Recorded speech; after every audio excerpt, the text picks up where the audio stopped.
enough real conviction. I say that they're in the box here. Oh. But who's there marking it? Who's there marking it?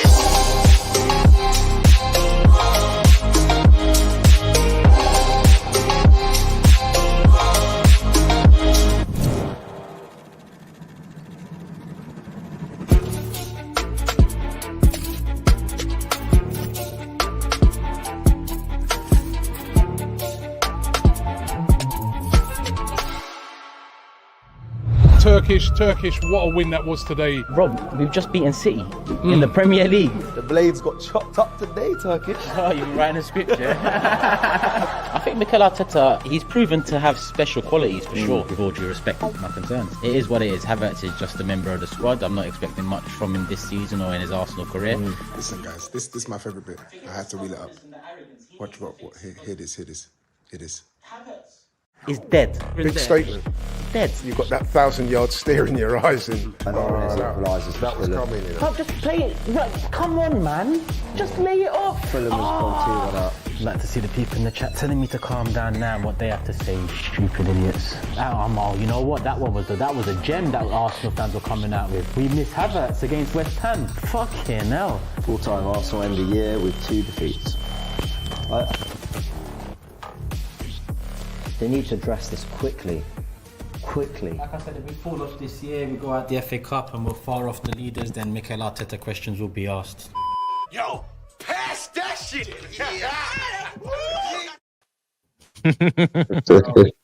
Smooth. Glorious. The way he done SAEED. Maybe we should have done the show yesterday. He had way too much time for that intro. Smooth. Broski. Happy New Year, though. Wow. Yeah. Happy New Year, man. Happy New Year, man. Yeah, man. Cheers. 2024. Spud me Big Six family, man. Yeah, man. We're all there. We all here. Yeah, we all here. Some of us better than others. Yeah, man. We all here. Main thing. Respect to you all. Happy New Year to everyone in the comments as well. Bare people waiting for this one. I did put a tweet out there saying it's cancelled, but obviously that's tongue in cheek. When have I never showed up for a cooking? We've had a few of those over the years.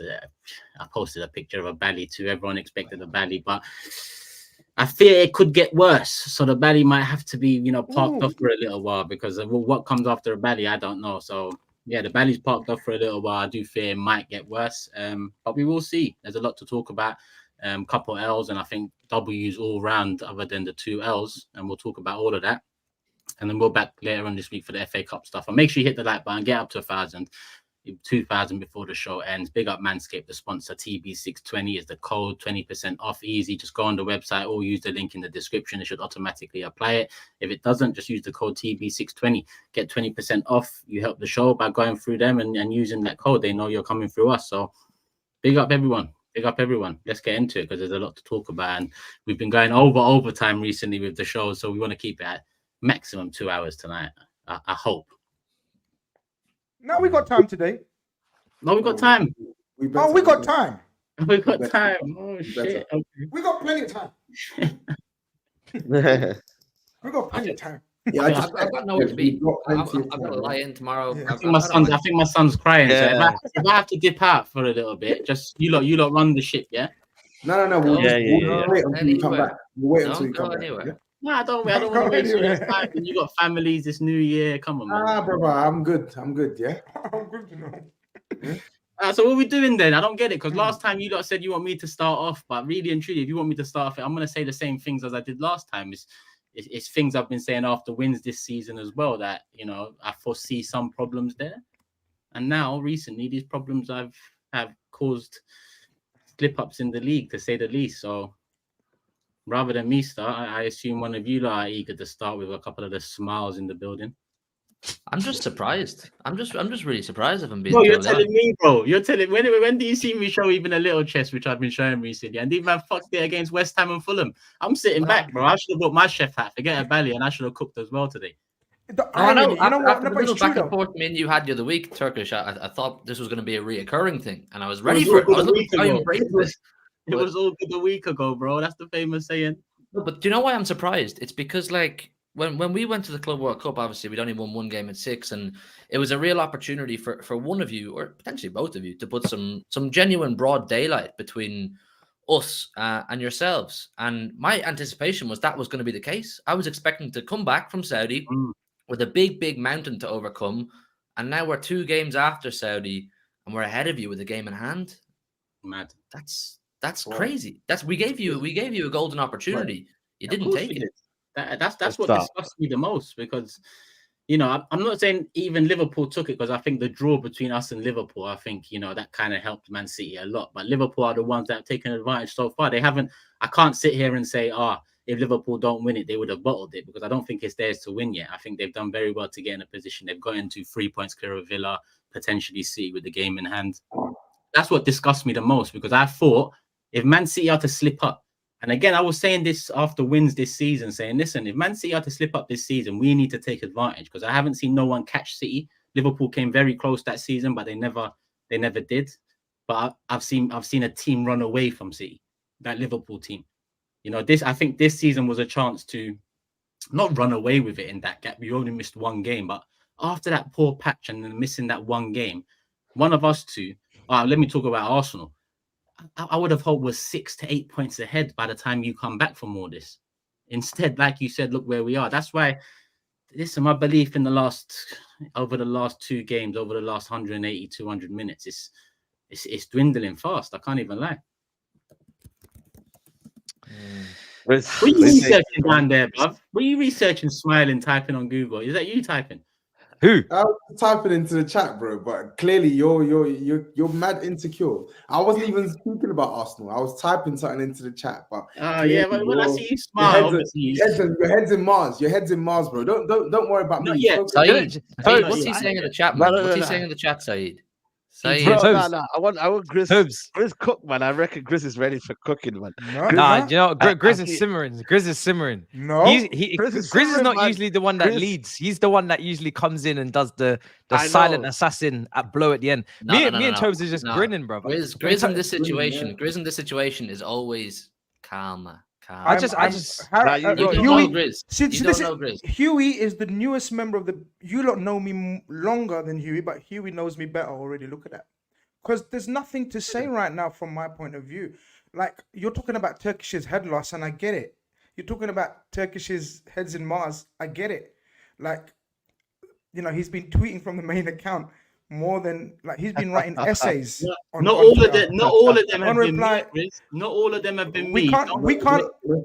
With the beauty of it, check this out. The beauty of it is we can't prove otherwise. Because there's some tweets that you can prove otherwise. There's some tweets that come from you that you're saying didn't. Sabotaged. People have been sabotaging. People have been writing tweets on my behalf.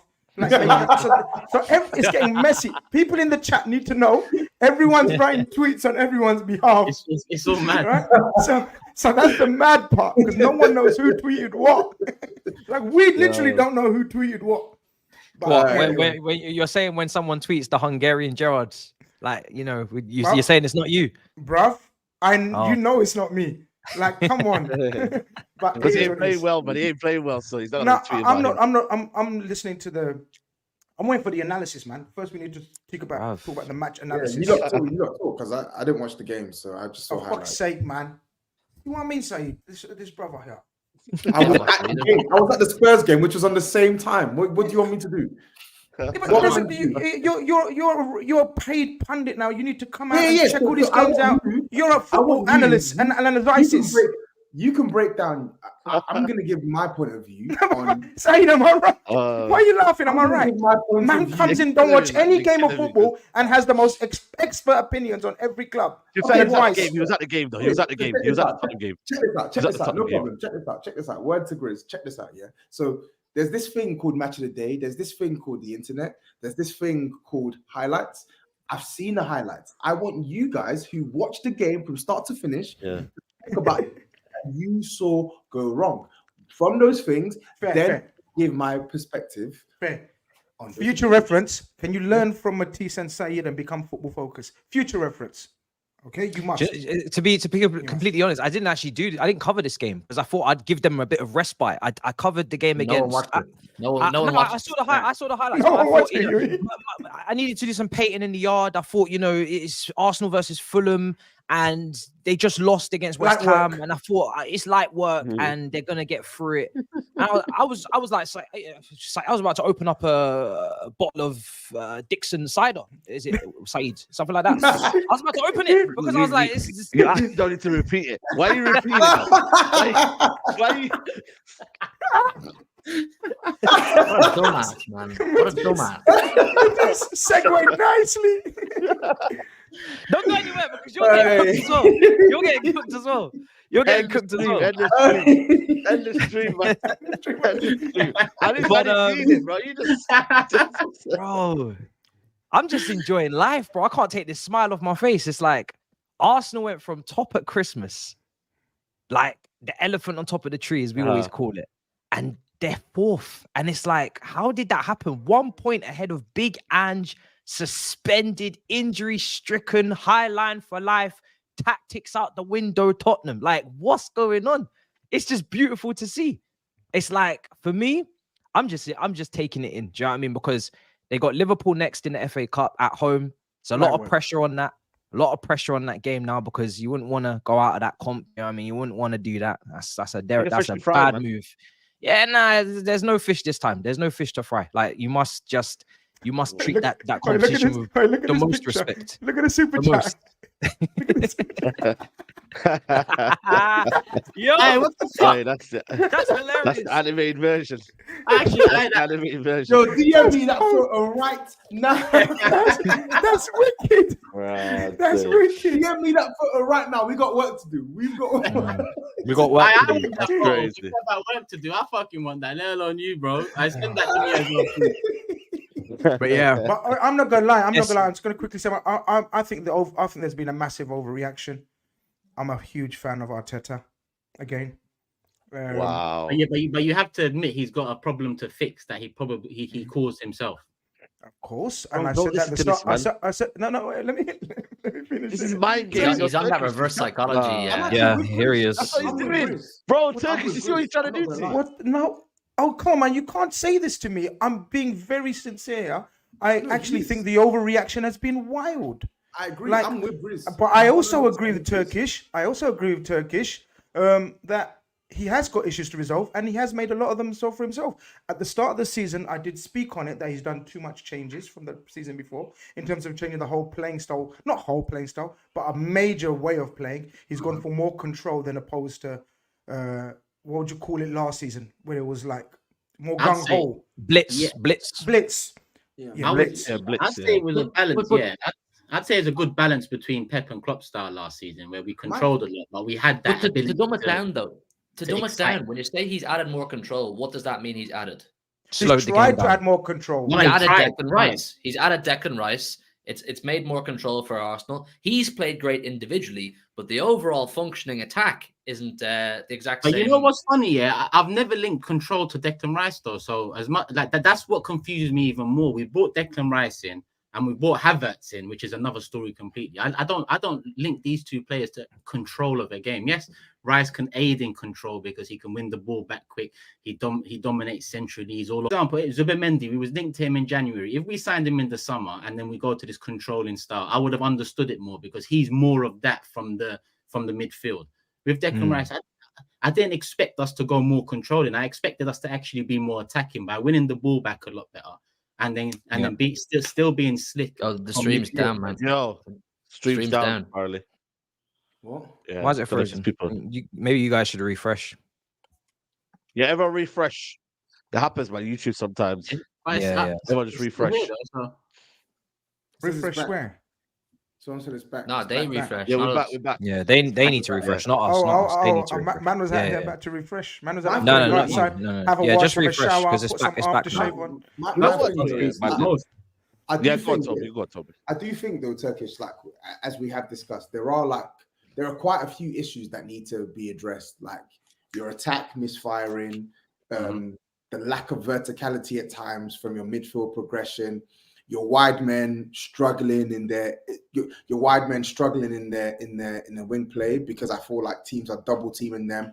Arsenal not being able to consistently navigate around the deep block, and then you've also got like some injuries and some players out of form. Like there's a mix of things, and also some of your summer signings, your recruitment in the summer still stinks in some certain positions as well. So I think there's a mix of things that are happening to Arsenal that you can attribute the sort of the downturn in performances or potency in the final third to, right? But they're things that are fixable. Like they're not things that are like insurmountable. They're things that are fixable. And to Grizz's point, I can't believe the bunch of hysterical crybabies in your fan base. It's honestly embarrassing. To another level. It's honestly embarrassing. I saw a little kid, a kid that looked like 10 or 11 years old, crying midweek. Yeah, my first loss. Yeah, shut up, man. Yo, why are you doing that? Why are you? You are a horrible. Yeah, you're absolutely so hot. Let me finish. I don't care. Yeah. Out of all the people to pick on, he picked on the 10-year-old. Wow. No. I said man's just come out of key stage 2, and you're attacking him. First it was on Wednesday. I'm seeing some little kid crying because they lost at home to West Ham. Then I'm on the weekend and I'm seeing grown men crying.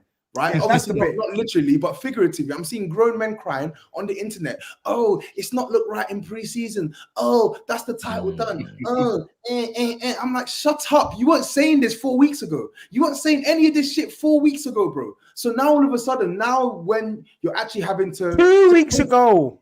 3 weeks ago, you're having to chase. Now when you're not top of the pops, right? Not even 2, 1 week ago. 1 week. Now you're top of the pops Christmas. Now when you're having to chase, oh, the title's done. How about some adversity, brothers? How about you deal with some adversity? Yeah, this is a title race. It swings and roundabouts. It's a title race. If you're in the title race, you're not just gonna be top, then dip. You're gonna have. Incorrect. They did that last season. They were top, then dip. So just correct yourself there. That was wrong. That was wrong.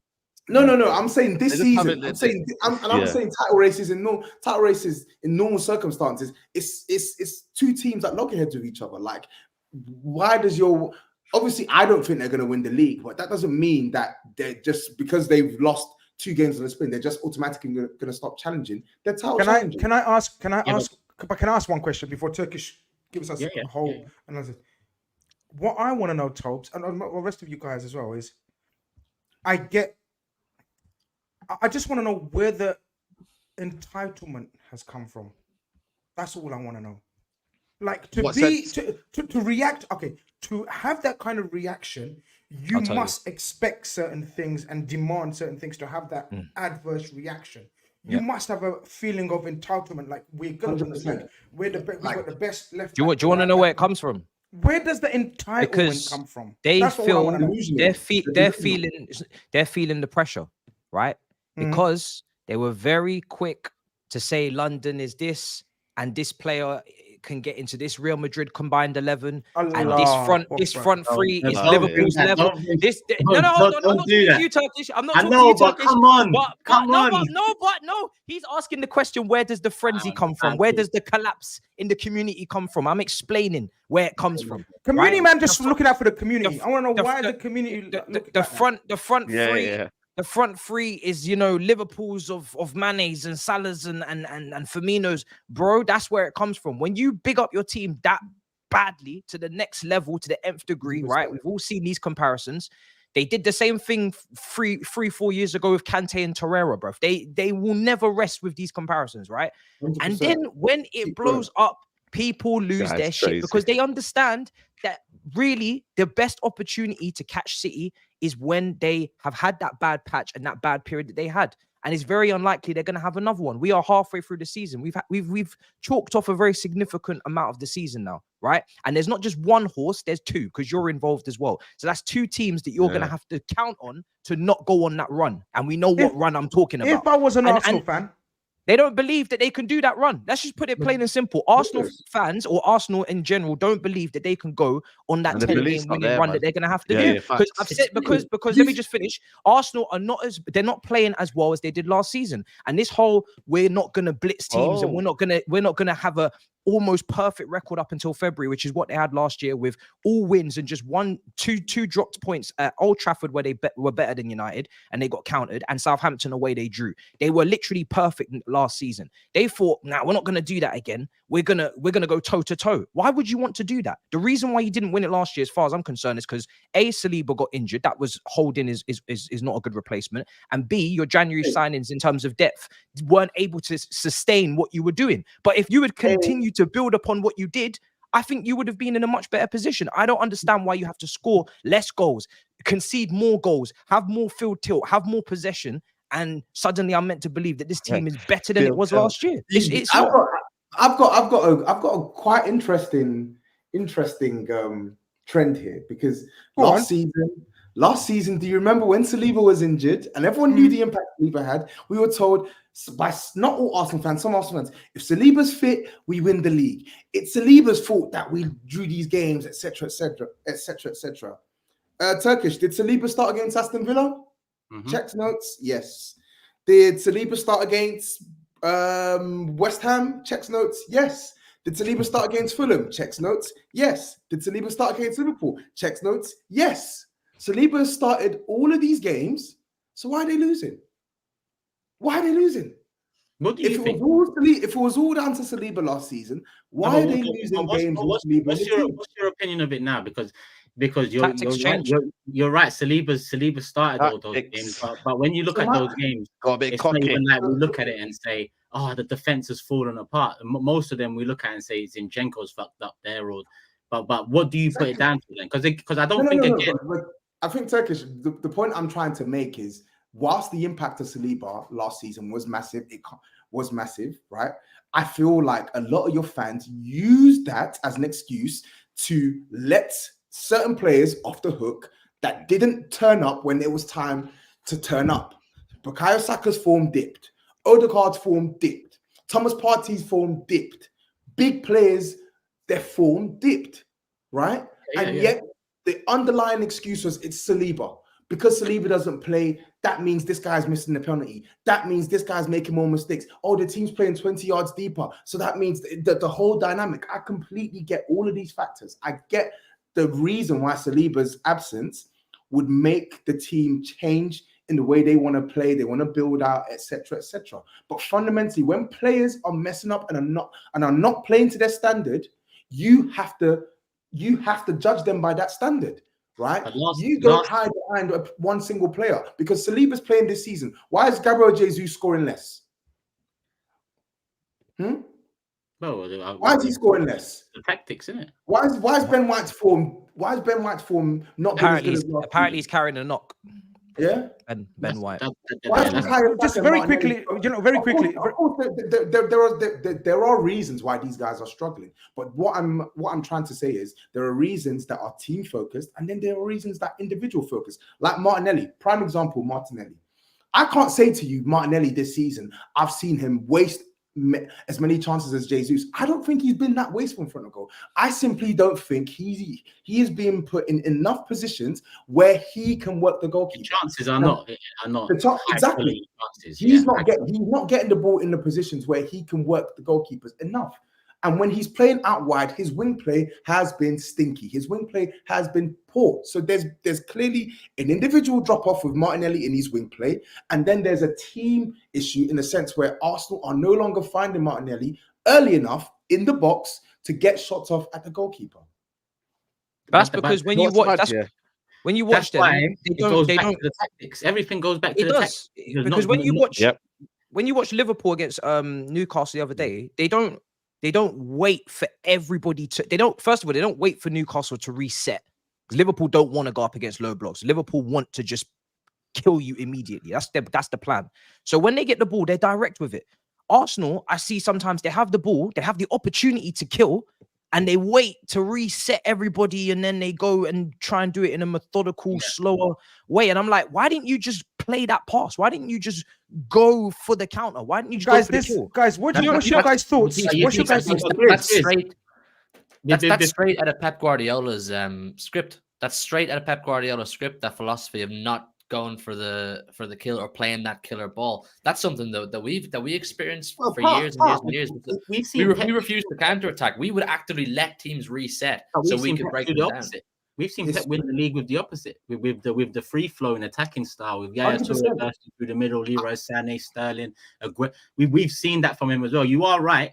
I think he's changed up over the years. That's why sometimes I say, as great as he is, the football that is played, sometimes it's not, like Man City. The last three in a row, the Premier Leagues, counter attacking wasn't. Sané, Sterling, Aguero kind of era. That was 5-6 years. But you see, TOBS, what you said, on the end of last season. I look at it differently, but I'm not skirting away from the responsibility, because I think the Saliba, Tomiyasu injuries did really hamper our chances. And I think even if they were to stay fit, even if one of them were to stay fit, I think we would have taken it a lot further down the line. I think it would have come down to the last couple of games, whether at that point we win it or not. I can't say for sure we win it if one of those two don't get injured. I can't say that for sure, because I still think we would have lost to City anyway. But Rob Holding comes in. Rob Holding can't progress the ball enough, so the chances we create is hampered. But we scored 2 against Liverpool. We scored 2 against West Ham. We scored 3 against Southampton. We don't win any of these games. That's 7 goals in 3 games. Defensively is what cost us over those 3 games. Do you know what I mean? So defensively. No, but my point is that he relied on Holding. Holding is one of the players that he kept. So when Holding comes in, I'm thinking, all right, Arteta, listen, you've trusted him to at least come in for a few games. Liverpool's one thing.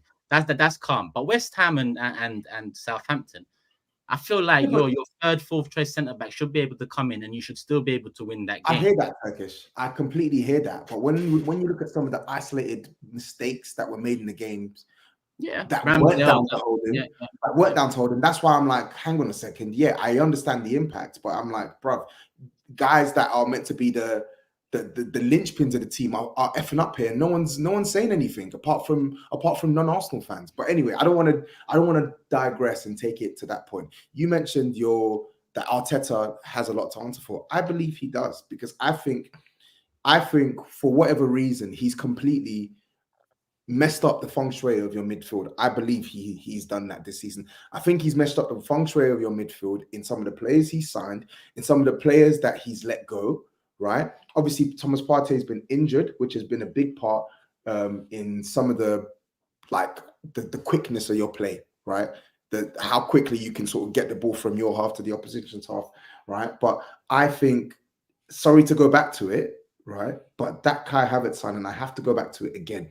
I need people to understand how much of a disastrous signing that was in the summer. And I said this all in the summer. This isn't, TOBS is just, I said every bit of this in the summer. When you play Declan Rice as your number 6 and you have Odegaard as your right number 8, you need the left number 8 to be able to have a certain caliber of progressive play in their game. Someone who's actually going to open up the game of football with their passing or their dribbling.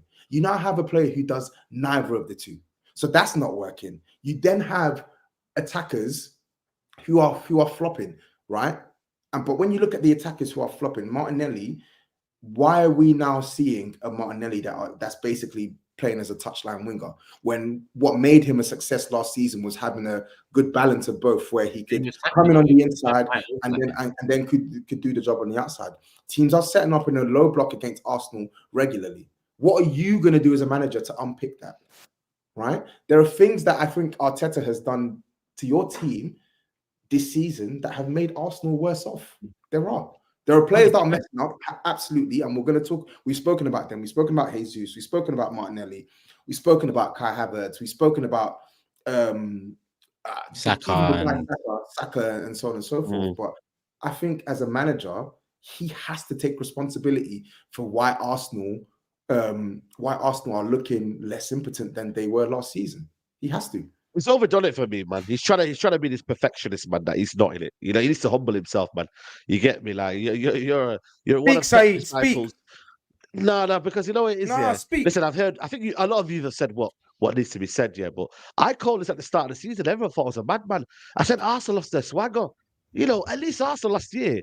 Yeah, they're my rivals, but I was like, it's actually enjoyable to watch. I was like, I'm not really enjoying it. And Arsenal fans were like, but I'll take the 2-1. I'll take the 1-0. You know what I mean? If that gets us to the Premier League, I was like, nah, that's not how Arsenal play. And that's not how Arteta play as well. I think for me, The writing was on the wall when he played Partey at right back, overdoing it there. He's seen a bit of success from it. It was like, yeah, we're going to continue that. I think a lot of people are bashing Declan Rice. They're thinking that he needs to commit more balls forward and etc. But that's not his role. He's a destroyer in midfield. He's meant to get the ball, win it, then pass it to Odegaard and Havertz, whoever's up front. They're meant to be the guys that are meant to be creating. And then the guys up front, Martinelli, I'm sorry, man. Even when last season he was scoring them goals, he ain't that good, man. He's predictable. He's not Brazilian. And he ain't that good. People just have to realize that Martinelli ain't that good. And I'm not even one of them saying, yo, I'm not trying to rewrite anything. Martinelli ain't that good. But what do you mean by ain't that good, though? Nah, man. I think Martinelli is... What do you mean by ain't that good? No. I've never rated him. The guy's predictable. He's what do you mean by ain't that good? Puts his head down. He ain't that good in terms of, for me, I don't think, when you look at him, similar to Rashford for me, just kick a run merchant, goes into space, and that's it. If you look off that space of Martinelli, he ain't that guy. If you lock off the space, similar to Rashford, yeah, he ain't that guy. At least with Saka, he can take you on the outside, take you on the inside, a little bit more better, a little bit more polish. But Martinelli ain't that guy. And Jesus, like I told you so, he ain't an Arsenal number 9. I said, go get Ivan Toney, go replace him in the summer. And that is not even the summer, I said January. And listen, I know we talked about it before, Grizz, when you raise your eyebrows. I say, no, he can't be replaced. He can be easily replaced. I look at Declan Rice, a lot of, for me, over criticism of Declan Rice. The guys in midfield, Xhaka was a very, very good ball progressor. He got that ball, he played it to midfield quickly. Havertz was never meant to be that replacement. And again, that was down to the manager. We all said before the summer started, if he don't work Havertz, that's on Arteta. Because at the end of the day, there are better midfielders that can do what Xhaka did last season. And Havertz was not the upgrade, but he stuck with that. So that's on him. But I've looked at Arsenal, they just lost that swagger. And Arsenal have always been a team that have had swagger, style in the way they played. You know what I mean? And I just didn't see it. And I think for me, he's made it overcomplicated. And yeah, results, you can get them here and there. Luton away, I don't mind that because that's the last minute determination. But you can't just be getting over the line. And I felt like Arsenal, for me, too much times getting over the line for me. And even the signings, one second, sorry, even the signings as well. Like, okay, so we've established that it's a mix of things. The players, like we know that the attack is struggling. Like they've been poor. They need to rise it. They need to improve the season. But if Liverpool, obviously, when Liverpool have all their players fit, you saw Stinky Nunez doing what he was doing yesterday. What did they do? Yep, Jota, come on, change the game for us, please. Yeah, impact as well. Yeah, where is that signing for Arsenal? Where are these players so that when Martinelli's not, when Saka's not doing it, when Saka's not doing the business, who can you bring on to play in Saka's role and give you something different? Where do you even have you don't even have a Harvey Elliott in that role. You don't even have a Harvey Elliott in that role. Do you get what I'm saying? Jesus, if he's not playing well, the alternative is Nketiah, who is giving you even less than what Jesus is giving you.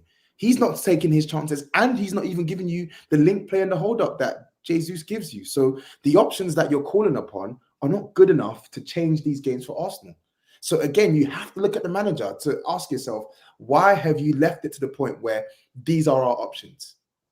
Yeah, and that's what the questions at the end of the season will be based on if we don't achieve the expectations.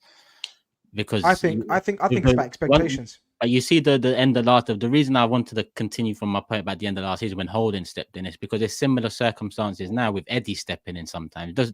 Jesus just got dropped. You know, we can debate whether he deserved to be dropped. I don't think so. He has been poor, but I don't think he deserved to be dropped, especially if the next in line is Eddie. But Eddie comes in, he doesn't perform. Reece Nelson, you give him a new contract and he barely plays. And then, you know, it's sporadic when he does, even if he does show glimpses in the Carabao Cup or whatever. So the people that you've left just Thomas Partey's injury record. We all know he's injury prone. We all know Declan Rice ain't Thomas Partey. We all know they're completely different midfielders that would probably complement each other very well. So as much as Rice has come in, where is our Partey insurance policy, let's say? Is that Jorginho or is it El Nene? Because we gave El Nene a year as well, you know. So a lot of these decisions now, you know, push come to shove when the expectations are at the highest level. These are decisions that have to be questioned because now we're hearing FFP is a problem and we ain't got money to spend. That's why I look back at the 65 we spent on Havertz and say, We could have bought Maddison and Kudus for about 10, 15 more. We could have bought Maddison and Diaby for 15, 20 more. We could have bought Kudus and Diaby for 10, 15. It's not making sense. We could add McAllister into that bunch as well in terms of cheaper players in similar positions that have come in and already done better. Because as much as, listen, Szoboszlai has been getting criticism here and there, there's 100% a player in there. With Havertz, I don't believe there is. So I really think that 65 M's down the drain. With the Raya one, it's going to turn into 30 M's, which, listen, for me, Raya is a slight improvement on Ramsdale. Whether it's worth it or not, I don't think so. Slight improvement. But my problem with this whole thing is when Ramsdale signed that contract at the end of last season, he had mistakes last season. But when he signed that contract, in my opinion, it's going to take 60, 70 M's to take him off us, you know. Now, we'll struggle to get 30 M's back, which is what we paid, because of the way he's been kind of shafted, because we know that this whole 2 goalkeeper substitution for scenarios thing was a myth. Ramsdale's value is at an all-time low because we don't want him. And when he's played this season, he's been nervy and made mistakes. So I don't like that, because now FFP is a problem. Some of our assets are at the lowest value ever. Is Eddie Nketiah worth any more now than he was 6 months ago? I don't think so. Why? Because of a hat-trick against Sheffield United. He's not worth more. He's been too loyal to the backup players of last year, the Nelsons, the Nketiahs, the Smith Rows. One sec, the Smith Rows, and because they got last minute winners at the Emirates, and there was great moments, and they got a hat-trick against Sheffield United or whatever it was. Too loyal to these players and not improved upon them. And the 2 players that you did bring in that were quality additions in Rice and Timber, Partey and Timber have got injured, so it doesn't look like you've actually strengthened when you have. Yeah. My thing is, right, with this whole recruitment thing is, I said about this goalkeeper Raya, and I said it to TOBS, and he's battling me to Kingdom Come about this in the summer. I said Raya is not a big enough upgrade on Ramsdale, and because he was performing at Brentford, where it's a completely different play style, and he was getting all his long pass percentages, all this bullshit. Facts. I said it. He's not coming in to change the world. He's not going to be a needle mover, and it's not worth making that move if you're not going to get a world-class goalkeeper. Because Ramsdale last season, whether people like him or not, he was not that bad. Because otherwise, Arsenal would never have been in the position they were in February. He did make some mistakes, but how many mistakes am I seeing Raya make? I'm seeing him make just as many mistakes. So for me, you've done a lot of like. You get a net positive with that, Matisse, because it was a loan deal. They didn't really pay that much. But they're gonna have to pay. They're gonna pay, right? Yeah, it's pretty much an obligation. So that's going on the books. That's FFP. I don't think it's 3 million. It's going to be what, 27 at the end. It's 30 more. So I just think that move and the Havertz move were just a waste of time. Just don't think you haven't done anything. You haven't improved the team. Yeah, I think. Do you know? I know you said, Matisse, that he's been loyal. Okay, first and foremost, I agree that it's a bit overreaction from Arsenal fans. And I believe it's an overreaction because of the expectancy in the first place. You shouldn't expect to win a title when there's Man City around and Liverpool. Most people knew that Liverpool are going to be stronger and come back as well, like myself. But if you didn't think that, forget that for now. What I think, and I think is apparent now, I think he's mismanaged the squad, guys. I think there's a lot of players there that sadly feel not part of the team. Like you can see likes of Smith Rowe and Nketiah. There's something that comes out of nowhere. No. I mean, he keeps playing and a lot of the team. Oh yeah, did you see that? That was nasty. Yeah. But I don't think that's real though. Because if that's real, that's fucked. I don't think something's so fucked happened. I don't think he mustn't have saw his hand. Yeah, probably saw it. Probably not saw it. Yeah, he mustn't have saw it. Yeah. But I think he's not. I don't think he's managing the team well, the players well. Tactics we can discuss, and at this end of the season, we can see where they are. Like I still think they're in the title race. I still think they're going to compete. You know what I mean? I ain't about to say sack Arteta or anything like that. And I mean, I'm back on side. No, he's not a threat. But no, I'm joking. Yo, Grizz. Let me write that time code down. 39 minutes, 8 seconds. I'm writing it down. This brother, Hold on. But on a serious ball talk, I think he's mismanaged the squad. And Turkish will obviously be in much better position to tell me that I'm wrong or right. But just looking from the outside, he's playing the same players again and again and again. And I genuinely think it's a matter of fatigue now, guys. A lot of those players look like Declan Rice, for example, as much of a superhuman effort he's put in for the first 18, 19 games, brother looks goosed, you know. He looks goosed. At Liverpool, at the end of final whistle, Arsenal players all dropped to their knees with fatigue. And look, and looking at those 2 games after they've played, they've lost both games after Liverpool. They exerted so much. What I'm trying to say is he's playing the same players. Yeah. He's alienated, I think, a couple of vital squad members. I agree. I think there's not been enough refreshment. Yeah, we did this last season as well, Grizz. This was the problem. And we all knew Havertz, and we all knew Havertz is going to be your make or break signing. We knew it. It's either going to make him or break him. Hasn't broken him though, has it? Because he's actually played well when he's played the last couple of weeks. Havertz. But the fatigue though. Played well a bit. He's impacted and helped. He's had a couple of good games without him. He's had a couple of good games out of 18 for 7 The thing million. is, can I just say this? He started, it's not an agenda thing. He started off so badly, and I'm talking to the point where they're basically playing with 10 men. They're just passing around him, right? And he's making off the ball runs. That any impact was always going to get Arsenal fans up on their feet, because when he came in, most of them didn't want him. And they want to prove a point to say, see, look, we didn't waste our money, even though they've got a song based upon just that. Now, if he gets a few goals here and he starts kind of getting himself through games with some contributions, people are going to overdo it. And that's basically what's happened, when really, as a player, you can see that it feels like it feels like Arsenal are almost playing around him, and they're just trying to hit him in behind. They're constantly just trying to play him in behind that line or put balls to the back post. And I'm like, is this Kenwyne Jones that you signed? Is the German Kenwyne Jones? Like, why are you not playing through him? Kenwyne Jones. No, I'm being serious. They don't play through him. They utilize him like Tony Pulis. Like Tony Pulis would utilize like a player that's 6'5". Like, just get yourself into these areas and we're gonna hit them. That's all they do with him. They don't try to play through. There was that one tall, Ian Nolan. Yeah, Bolton used to use Ian Nolan like that. I'm willing to put money on Ian Nolan. Money on Declan Rice. They used to use him as a Kevin Nolan.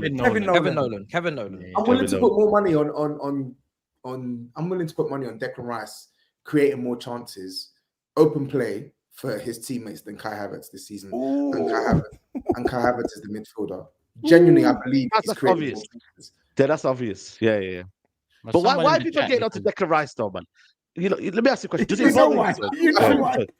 The game's the game, because I think with Declan Rice, it's the never been that guy though to progress the ball like that. The reason why some people are criticizing him is because of the things that they've always known about Declan Rice that you've seen for England. Sometimes when he gets the ball, he takes 1, 2, 3 touches. Sometimes he takes too many touches, and the gap to make that pass is gone.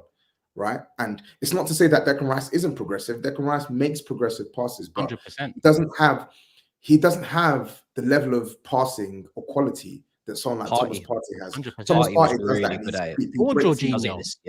Like they're better Jorginho, but he ain't got the legs. Yeah, that's the problem. Yeah, but that's what I'm saying. There are better midfielders than Declan Rice at breaking lines and making. Declan Rice makes progressive passes, yes, but guys, Basuma better than that. Guys will make it. Oh, this is what you meant. Oh, this is what you meant about Basuma. Oh, okay. I didn't even mention Basuma. I don't know why you mentioned. It's not the right time to talk about Basuma. That man's suspended for like 5 weeks. We're gonna spin the block on you. That brother's suspended for like a month.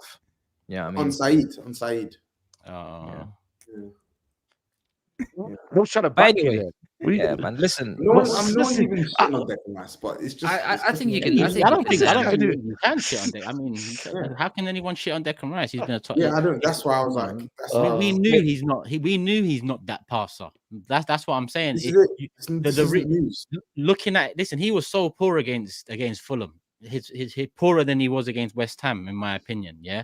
But the fact of the matter, he looked poorer because he was the one in midfield getting the ball, and he was the one that looked like he should be creating something, because he was the one getting the ball and supposed to break the lines. But like Tobs said, Tobs is right.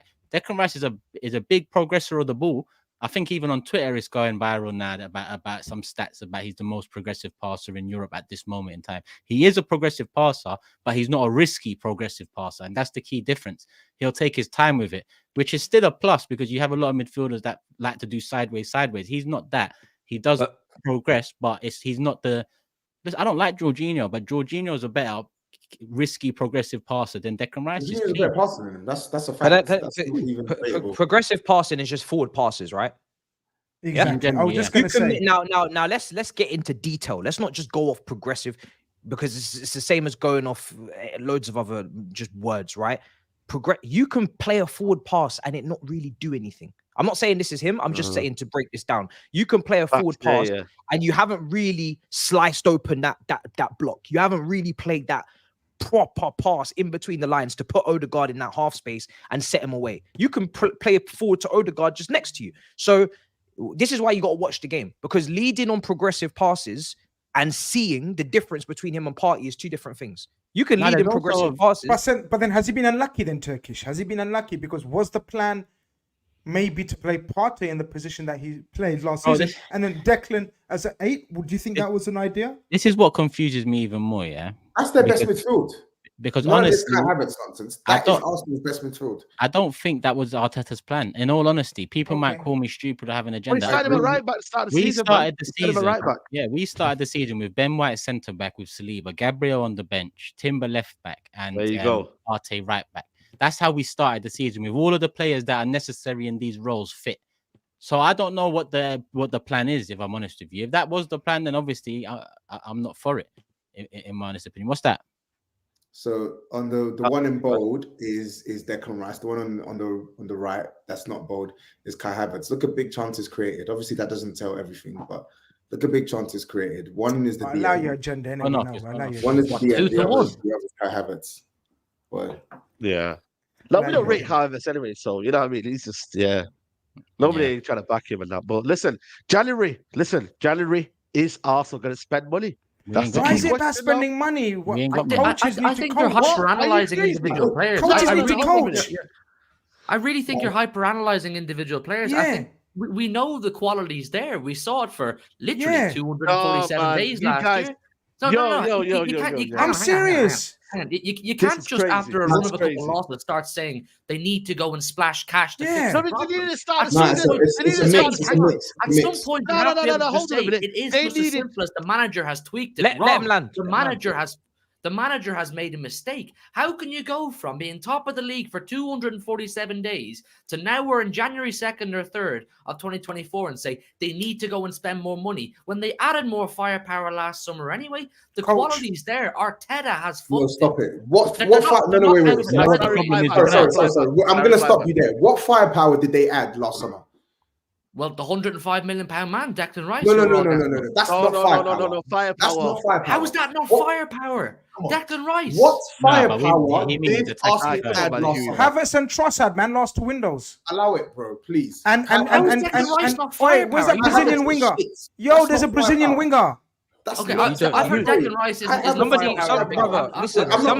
not gonna. Someone educate Tobes about Kingdom Kai, man. That's a gunman right there. Listen, I'm not gonna have. I believe in him still. Grizz, your point of view and Grizz's point is fair.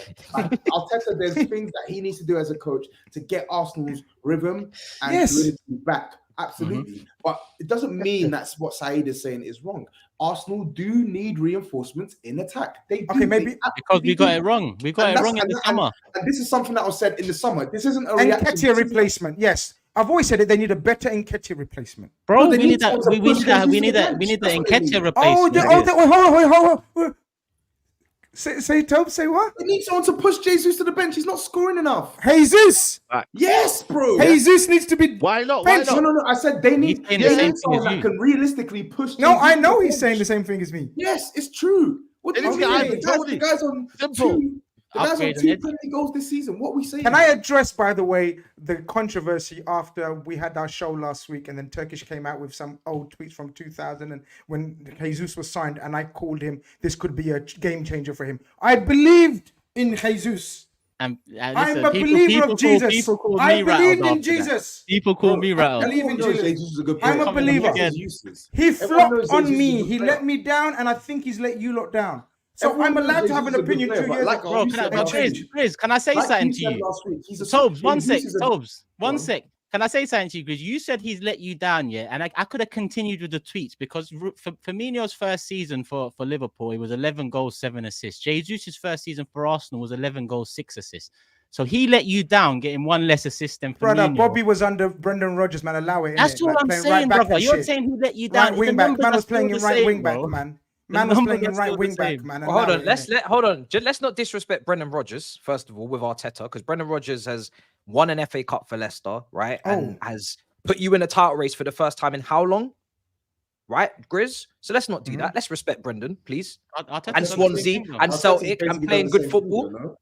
Yeah, but that's what I'm just saying. I'm just saying. I'll allow the Arteta slander. Hold on. I'm just saying it's very recency bias to say Arteta is clear of somebody like Brendan Rodgers when Brendan Rodgers was doing the same thing Arteta was doing in his own time. I'm just saying it wasn't against Pep and Klopp he was doing. Nah, he could move the needles. There was better players. There was probably better players in them times. It wasn't against Pep and Klopp. You're moving needles. There was better players in them times. Nah, bro. The Premier League heritage, man. Respect the team. Respect the history. Respect the history, brother. Let's respect the heritage. I think Matisse. I think Brendan Rodgers go up against Louis Van Gaal. I think what? Louis Van Gaal's a better coach than Arteta. I'll tell you that. Louis Van Gaal's army. They'll tell you that right now. I'll tell you that. But now, you know what? Let me go back to my point, though. The thing is, though, Arsenal still need to spend. No, but the thing is, Arsenal still need to spend for me. They need to go and get an attacker for me, 100%, dead certain attacker. Maybe a midfielder as well. That could create. Because Fabio Vieira, he's shit, man. Let's be honest, man. Fabio Vieira. I told certain mans about Fabio Vieira, and they were like, "Oh, Grizz just a hater because he." Apparently, he dismissed Liverpool. No, he didn't dismiss Liverpool. And I said, Fabio Vieira is a bum. That's crazy. Now we are. Arsenal spent 100 million collectively on Fabio Vieira and Kai Havertz, and none of them can size up to Granit Xhaka. That's mental.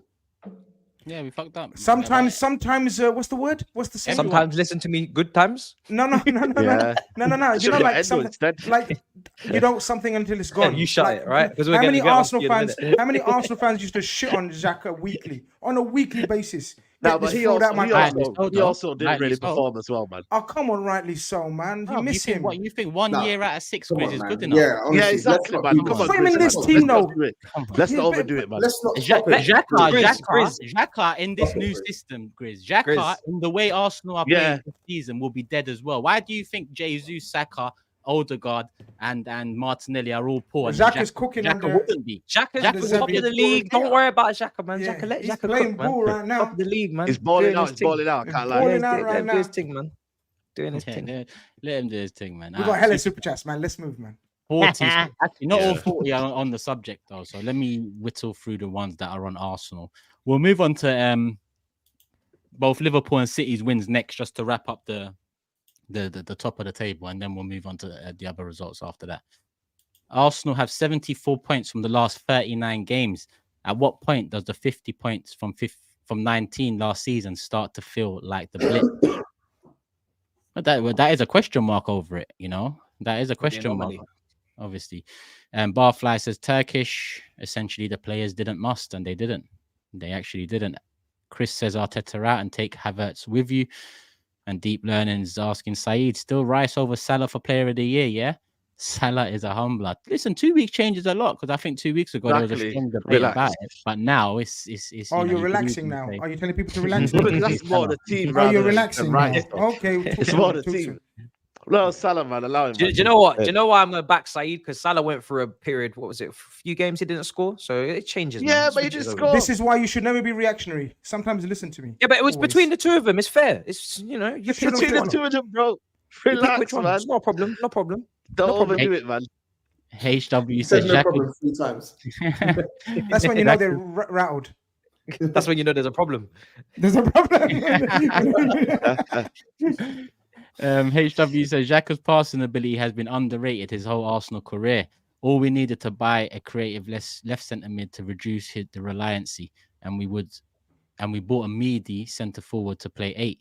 Teta, I will never forget. That's the bigger problem. The upgrade was a downgrade. That is the bigger problem than wishing that Xhaka will be back here and the reality being, you know, that things will be much different. I think the whole attack.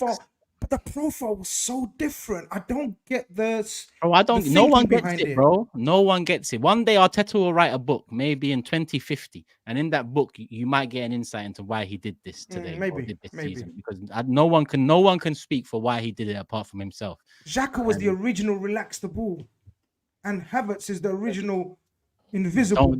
Don't give me the. You're saying Xhaka is your original relax the ball. You can't never play pro clubs again.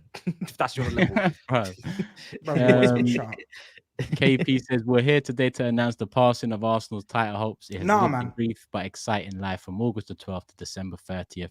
Rest in peace, Cone, man. It's not dead, man. That's why I'm not getting ahead of my I'm not having that. At all. That's what I mean by the overreaction. Arsenal and you as well. Oh, the title's done. The title's done.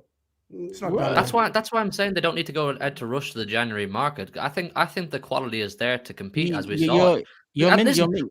He's got De Bruyne and Haaland coming back. He's a little crafty on that one up there. I'm sure I heard it in your post-match. I didn't say the title's done. I said we can still win the league, but my belief that we are going to has dwindled 100%. You gotta watch out. Let me just say this. You don't understand that after West Ham. You don't understand that after losing to West Ham and Fulham, two teams that we should easily be beating. You got to watch out for the Hughes and Grizzlies, right? Because me and Tobes will set you. Me and Tobes has been trying to set you straight. They're like, oh, you don't need to. Hold on, you don't need to add. We've only got De Bruyne and Haaland coming back. Yes, fine. Don't worry about it, sweetheart. Shut up, you don't need to add nothing. Bullshit, bro. See, no, I'm not doing anything. If you let me land my point, it was that if Arteta wants to persist with this season's version of tactics, yes, I think a number 9, to agree with Saeed, would be worth going and acquiring, because you're going to need a number 9 to bail you out when your wingers are so locked down week in, week out, which is why they're so easy to defend against. But my point is kind of off the back of what TURKISH was saying. Why change it when what was working last year you could have brought into this year? I don't think a number 9 or any serious investment is required to just simply go back to playing that rock and roll free-flowing football of last year, which for me was far more scary to watch and play against. I'd rather play against Arsenal with our full complement in the Etihad in March the way they do now than the way they did last season. So it's probably the games against you lot that scarred him, and he's gone into this, because last season, as much as you say that, you rolled us over twice, and this season we played you and we won, and he's probably looking at it like, well, that's an improvement there. Do you get what I'm saying? Because even when we did get that win over you, you saw it in the intro. I was surprised we got that win. It was a win that in a different sort of manner against the top team, the best team in the country. So at that point, it looked like, all right, that's why I said I've got concerns, but fuck my concerns. We're top of the league. We've just beaten City and so on. But the concerns have improved as well. The defense has improved a lot. I get maybe you could adapt. You could adapt for games against City and Liverpool because of how difficult those types of fixtures are and the styles you're up against. But that's Arsenal, the key word. Yeah, Arsenal playing the way they did last season it was going to beat everybody bar, like guaranteed almost to beat everybody bar the top 1 or 2. So I don't understand why he's gone for, as you said, it got so much more control and to the detriment of the attack in games where if you let your attacking players free flow, fast paced football, they're going to rip open your Fulhams and West Hams. But he's decided not to go with that. So you don't need business to fix that. But if he's going to persist with this controlling and waiting for your chances, and the 1 or 2 chances you do get here and there, you need to take, go and get an Ivan Toney, go and get a number 9. But the options are there. I don't even think, that's 30 as well, because I feel like the way the money's tight at this moment in time, if we go get an Ivan Toney, I don't think Ivan Toney guarantees us anything this season. I think he adds a different dimension, but it could potentially cause more harm than good. If we sign Toney, we don't win the league, and in the summer our finances are fucked because Ramsdale's lost value, Eddie's lost value. We've just paid 30 million for Raya in the next financial year. We're going to have to pay the Toney deal, because the rumors are, if we are to do one, which I don't think we are, loan to buy, similar to Raya. So all of these will go into the next financial year, which has an impact on our summer business. So it's a give and take. That's why I wanted to go into the season not thinking about January for once. Season after season, we're thinking about January come September the 1st. That's not good enough, in my opinion. We need transfers. If you're going to worry, if you're going to worry about January, let it come in November, December, when maybe injuries start piling up. Not September, October, when the season's just started and you're realizing we've lacked in certain areas. That's why it all goes back to Arteta again. If we got no money, why'd you spend 65 M's on Havertz? Why? You know, that's madness. So it's got to work. Either that works, or you take him and you do something different with him and the team, and then that works. Either way, something else is going to happen in the next 2 weeks. And I say 2 weeks, we've got a big FA Cup tie. It was big regardless of the last 2 results. But if we compound the last 2 defeats, 1 win in 5 by going at the FA Cup at the Emirates to Liverpool, it ain't going to be a rosy 14 days. No, it's at Emirates, even better. Oh, fair. No, we're picking a dead team, man. You got that game. Oh, we'll really? See. We'll see. Why are you going to do that? Why are you going to ruin the spectacle? Some of us are doing Football Focus. I'm just letting you know. I'll tweet you the team later. I'll text you the team. Some foolishness. So I'll text you the team 2 weeks in advance. Back to super chats because I've still got a hell of a lot left. Sadiq says the fan base is frustrated, but to call for Arteta's head, we need to see how the season unfolds first. For now, it's overreaction. Liverpool are favourites. No, they're not. None of you lot can talk to me, and none of the chat, because Arsenal where I had them, Arsenal where I expected them to be, challenging for the title below Liverpool. That's P-Dub says, well, yeah. I want to know if Hugh wants a refund on what he said though, on about if that leads challenges. What did I say? Let's do it. We're gonna move on to City Liverpool anyway after, so let's do the super chat. MATISSE, I'm watching you. Matisse ain't got nothing to lose. You know that. You know you're coming up against. You know when you're dead. I'm hearing my name coming out of his mouth a lot tonight, and I don't know why. I don't know why. He's done. Like, he's finished. This is a dead man. This is a dead man talking to us in the bottom left. He's finished. He's dust, and he's talking shit. There's a corpse making a lot of noise in the show. You know what I'm saying? Right, my man's a spirit just talking bad. It is what it is. Big up. I can do whatever I want, man. I got 2 Michelin stars on my head, man. It's all good. Blue spirit. You and the Michelin stars, bro. All right, cool. P-Dub says, congrats, Grizz, on being top. Turkish is Richarlison the best Brazilian attacker in North London. Hugh, my credit for Grealish still stands. Tobes don't do it anymore. The internet in a super chat, but thank you for it. I'm not even going to bother answering it. Frankie says, general question for the uncles. Laurie seemed genuinely frightened of Turkish. Is he that intimidating in real life? Seems so nice. Nah, man, Laurie's just playing on, he's playing on it all. KP says, most Arsenal fans deserve this. Where's Babs? He must answer for his sins. How are Arsenal better this season?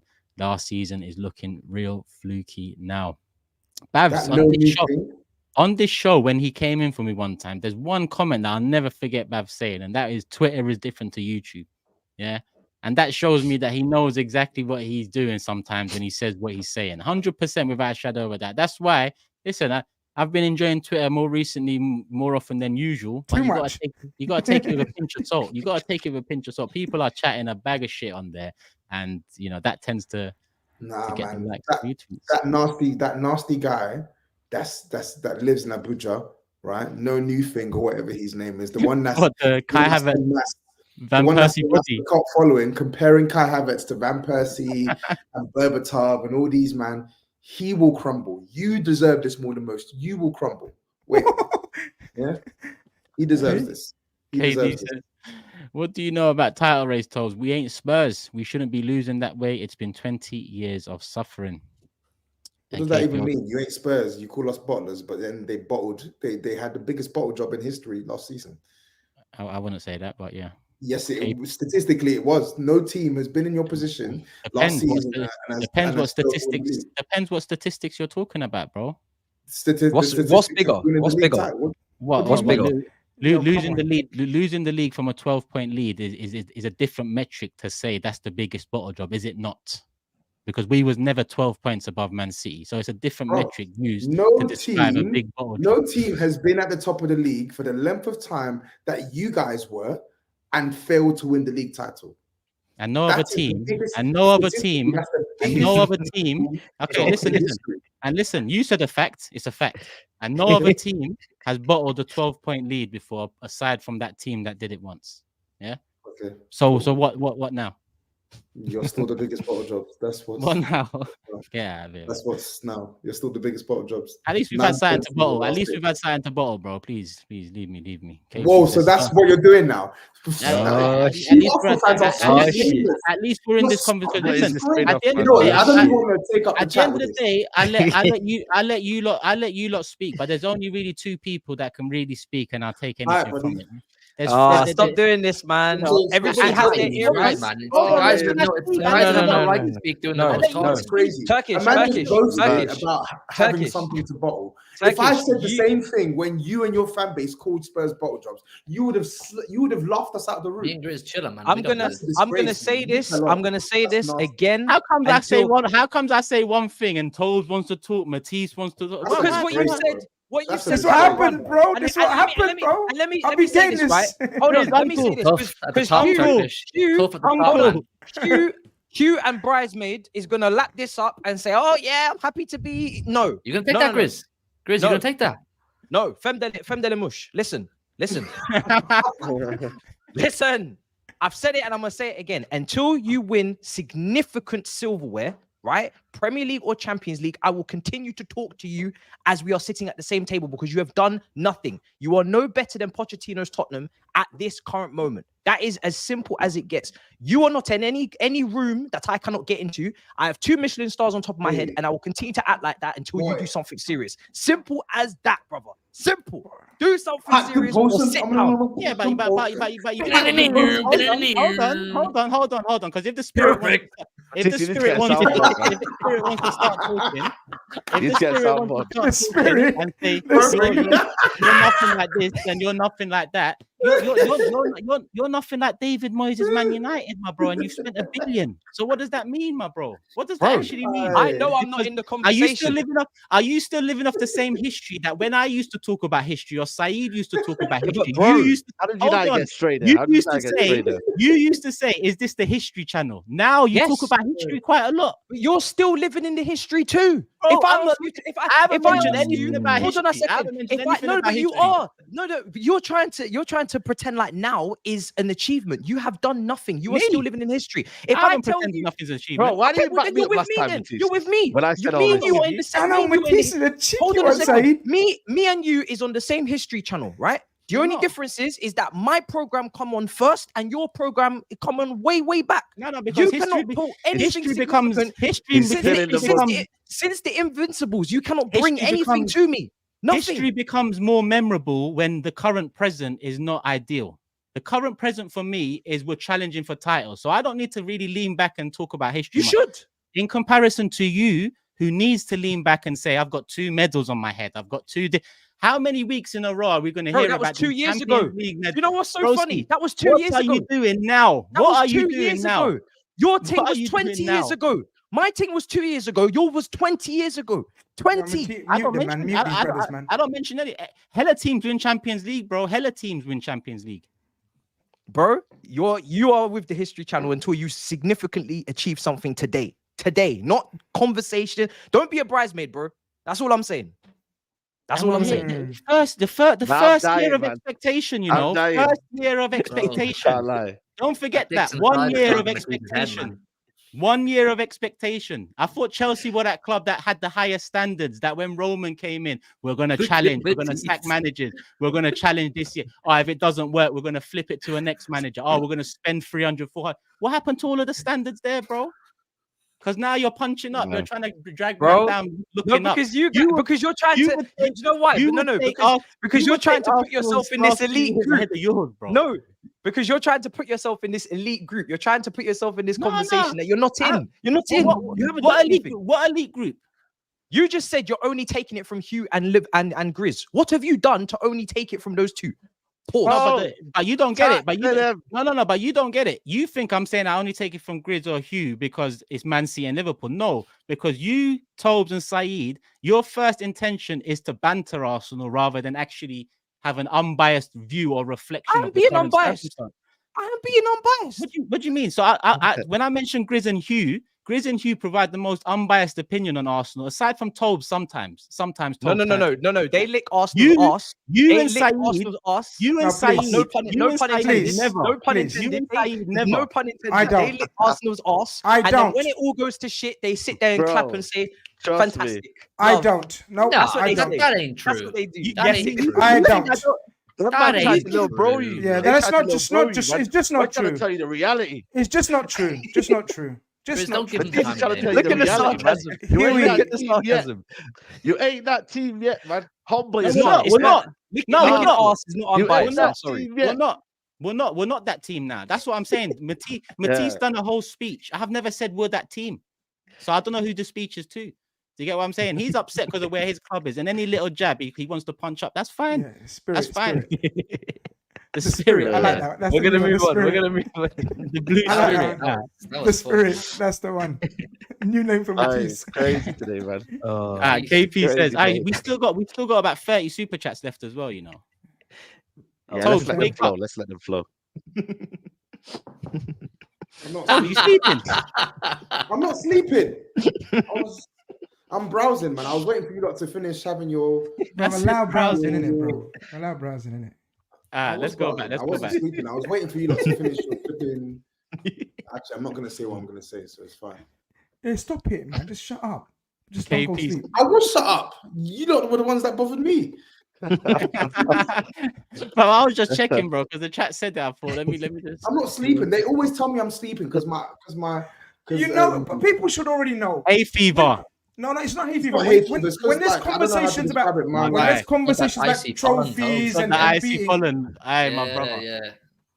Everyone knows when there's conversations about trophies and whatnot. Toby just knows what to do. He knows don't do this. Don't knows do he's wrong. this. He knows he's wrong. You know what? Fine. I'm glad you carry on. I got some words. Yeah, cool. You've worked Carry on, man. Carry on. Yeah, Darwin Nunes slander, man. We're ready. We're ready. We there. Back to super chat. Starboy Saka looking real world class right now. Next time you man try to say any of your players are world class, make sure you win something first. Again, KP. I didn't say Saka was world class, so talking to someone else. But thanks for the super chat. Is this one Arsenal? Hugh saying TOBS is horrible for going at that Arsenal kid, but isn't he the same guy who wanted kids tears at Old Trafford? Oh yeah, that's true. Yeah, because I don't hold morals when it comes to Man United. I don't care. Let those kids cry. That poor Arsenal kid didn't deserve that. Why? So the way you feel about Man United is the way I feel about Arsenal. Yeah, fair enough. I don't care. Yeah. Okay then. Moving on. Mohammed says, "Salam, guys. Show has helped me a lot during tough times. I appreciate you a lot for real. Wishing you and your families a blessed year." Text checks DMs. I will check that, my bro. Mohammed, love for the love, and likewise, hope you and the family are well. HW says, "This TOBS point is so dumb. We scored 86 last year. The defense after Saliba's injury let us down. This season, our defense is third or fourth best. Now Saliba is back, but our attack is poor. Comprende." I'm so dumb. Thank you. And Musa says Arsenal could do with a McAllister Jones Thiago type player. Havertz is wrong profile to have next to Rice, and Odegaard obviously tactics play a part too, but players have seriously underperformed individual areas. Even with Odegaard, I didn't mention it earlier, I should have, but even he's come closer to the 6. So even he's been taken away from Saka a little bit, and on top of Ben White being taken away, that's why these double teams are more prevalent. It's not like he wasn't being double teamed last year. He just had players taking that double team away from him. This year he doesn't really have that. I'm not sure I'm going to get through all of these. I've just clocked this an hour, 10 minutes. There's 8K in the building, so hit the like button, people, if you haven't hit it already. Where are we? Arsenal supporters must learn, says Morton, that you are never the favourites to win the Premier League as it is now. I'm a Liverpool supporter and never write off City. They're always favourites, 100%. 100%. Xhaka was the leader to this team without the armband, was essential to this team last season. Some fans are insecure because they hate to admit it. They're doing too much there. You lot just didn't replace them properly. That's it. If you had replaced them properly, there would be no talk here. I'm surprised none of you noticed you had a number 9 right there and you let him go. Balogun put up 20 plus in a top 6 league. Yeah, that's another one that gets mentioned, but this season he hasn't really. I haven't checked it, but still think Declan has a better season than Rodri. Rodri is levels above Rice and the stats show it. And Big Six Band says, further fun fact. Let me bring up the first one. Don't think we've forgotten about your MSN comparisons. Speak soon. Large up the gang. Big Six Bands living up to your name, Bants, because I didn't compare our attack to MSN. But you know, Bants it is, my brother. Furthermore, and I know it's delivered. What's my man's name again? I forgot. Monts. That's it. Monts, I know he's behind. I know he's behind this. Furthermore, fun fact: the other day was I'm not even gonna speak. 78 players in the Prem have more goals than Martinelli. Also, Gallagher has more assists than Odegaard, Richarlison, Jesus, Convo, Spooky. Nunez convo, is that spooky too, or you want to avoid that months? I don't know. But We're gonna talk on that. Maybe big six pants is the place for that. You're not gonna talk to me. No, I'm gonna talk to you in months. So you must let me get a couple more in. You understand? Chris doesn't do banter. Serious football chat. Serious football chat. We wait on it. Yeah, we let it. I'm here for the analysis. Cryptic Dino says Tobes is right. Our fan base is crying like SAEED. By the way, Martinelli ain't Brazilian. What's Anthony? We'll turn this around, SAEED. Will you? Bro, they're all part of the same group, man. They're from Peru, man, and Paraguay and them places there, man. Sorry, you can't be comparing Martinelli to Anthony. Stop it, please. Oh, man. I'm talking about them old Brazilians, man. If you're watching Brazil right now, man, they're not Brazilians, man. I'm telling you. I hear that. No, that's true. Nat, he says progressive pass is a pass that takes your team forward at least 10 yards or more. Is that the metric? Yeah, confirmed. I don't know. I think forward pass. I think I saw Cam's call it gentrification or something about Brazil. He says something mad, bruv. Yeah. They're too privileged now. That's what he said about this group. It's mad. Absolutely. Big up Ryan as well. Happy New Year to my Big Six family. It's worrying times for Arsenal if Arteta doesn't sort this mess out. Dreading Liverpool on Sunday. Brackets FA Cup. Yep. 100. Well, I'm not dreading it, but I don't feel good about it. Obviously, we'll talk about that this Thursday, I believe, is the next show. So subscribe, people. Hit the notification bell. Make sure you're here. Tobes attacking Turks about Saliba is bullshit. Turks never said with Saliba we never lose. When did I say that? When did I say that you said that? I don't know, it's quite left field though, coming for Saliba all of a sudden. HCW says, big up Turkish. Why these men get so aroused when Arsenal lose a game of football? I don't know. Anyone want to answer that? Matisse, why do you get aroused when Arsenal win a game of football? Not aroused at all. Not aroused sure? one bit. Yeah, not one bit. How was I was aroused when you lost the Champions League. How was I skating? How was I skating? Was it good? Yeah? When did you go ice skating, Matisse? I went ice skating a couple of days ago. Do you know what? Yeah, do you know what? As much as you can draw, you can draw me out. You can, but I know nobody here can ice skate. I know you man would all drop on your. Nah, 100%. I'm like you. I know that. So I'm not even get the cameras out. We're going ice skating. Big Six is going ice skating. Chris, back to New York we go. We're going ice skating. Hold on. If Grizz is saying he wants this, I think we should do one that Grizz is saying because he comes to football and he says injured. If he's saying ice skating, I think we should. But what's the story though? I need to know this backstory. Like, or is this prime? I didn't fall once. I went round. It's just I look a little bit stiff. Do you know what I mean? No, not Bambi because I didn't fall, but I was just like it was a walking thing. I had to walk across. Roberto says I saw Turkish's combined 11 with my boy Big Steve. Turkish comparing Saliba with the likes of Diaz and Stones. If I asked the panel now who they'd take, Saliba will be up there, my bro. Stones can't play more than 25 games a season, and you man call him world class. Don't ever try to embarrass my centre backs again. Also, Matisse. You're great. You're Turkish. Hold on. You're crazy. Saliba, you know what? Saliba hasn't got half the career or legacy of John Stones. Shit. John Stones is just off the back of running us into winning a treble, and you're saying these men have picked Saliba over him because what? Because off the back of what? Because he's better than John Stones. No, he's not. No, he's not. Yes, This is John Stones, mate. Don't downgrade John Stones. Well, yeah, and who is John Stones? I'm sorry. Like, I John know Stones, why is this revision in John Stones?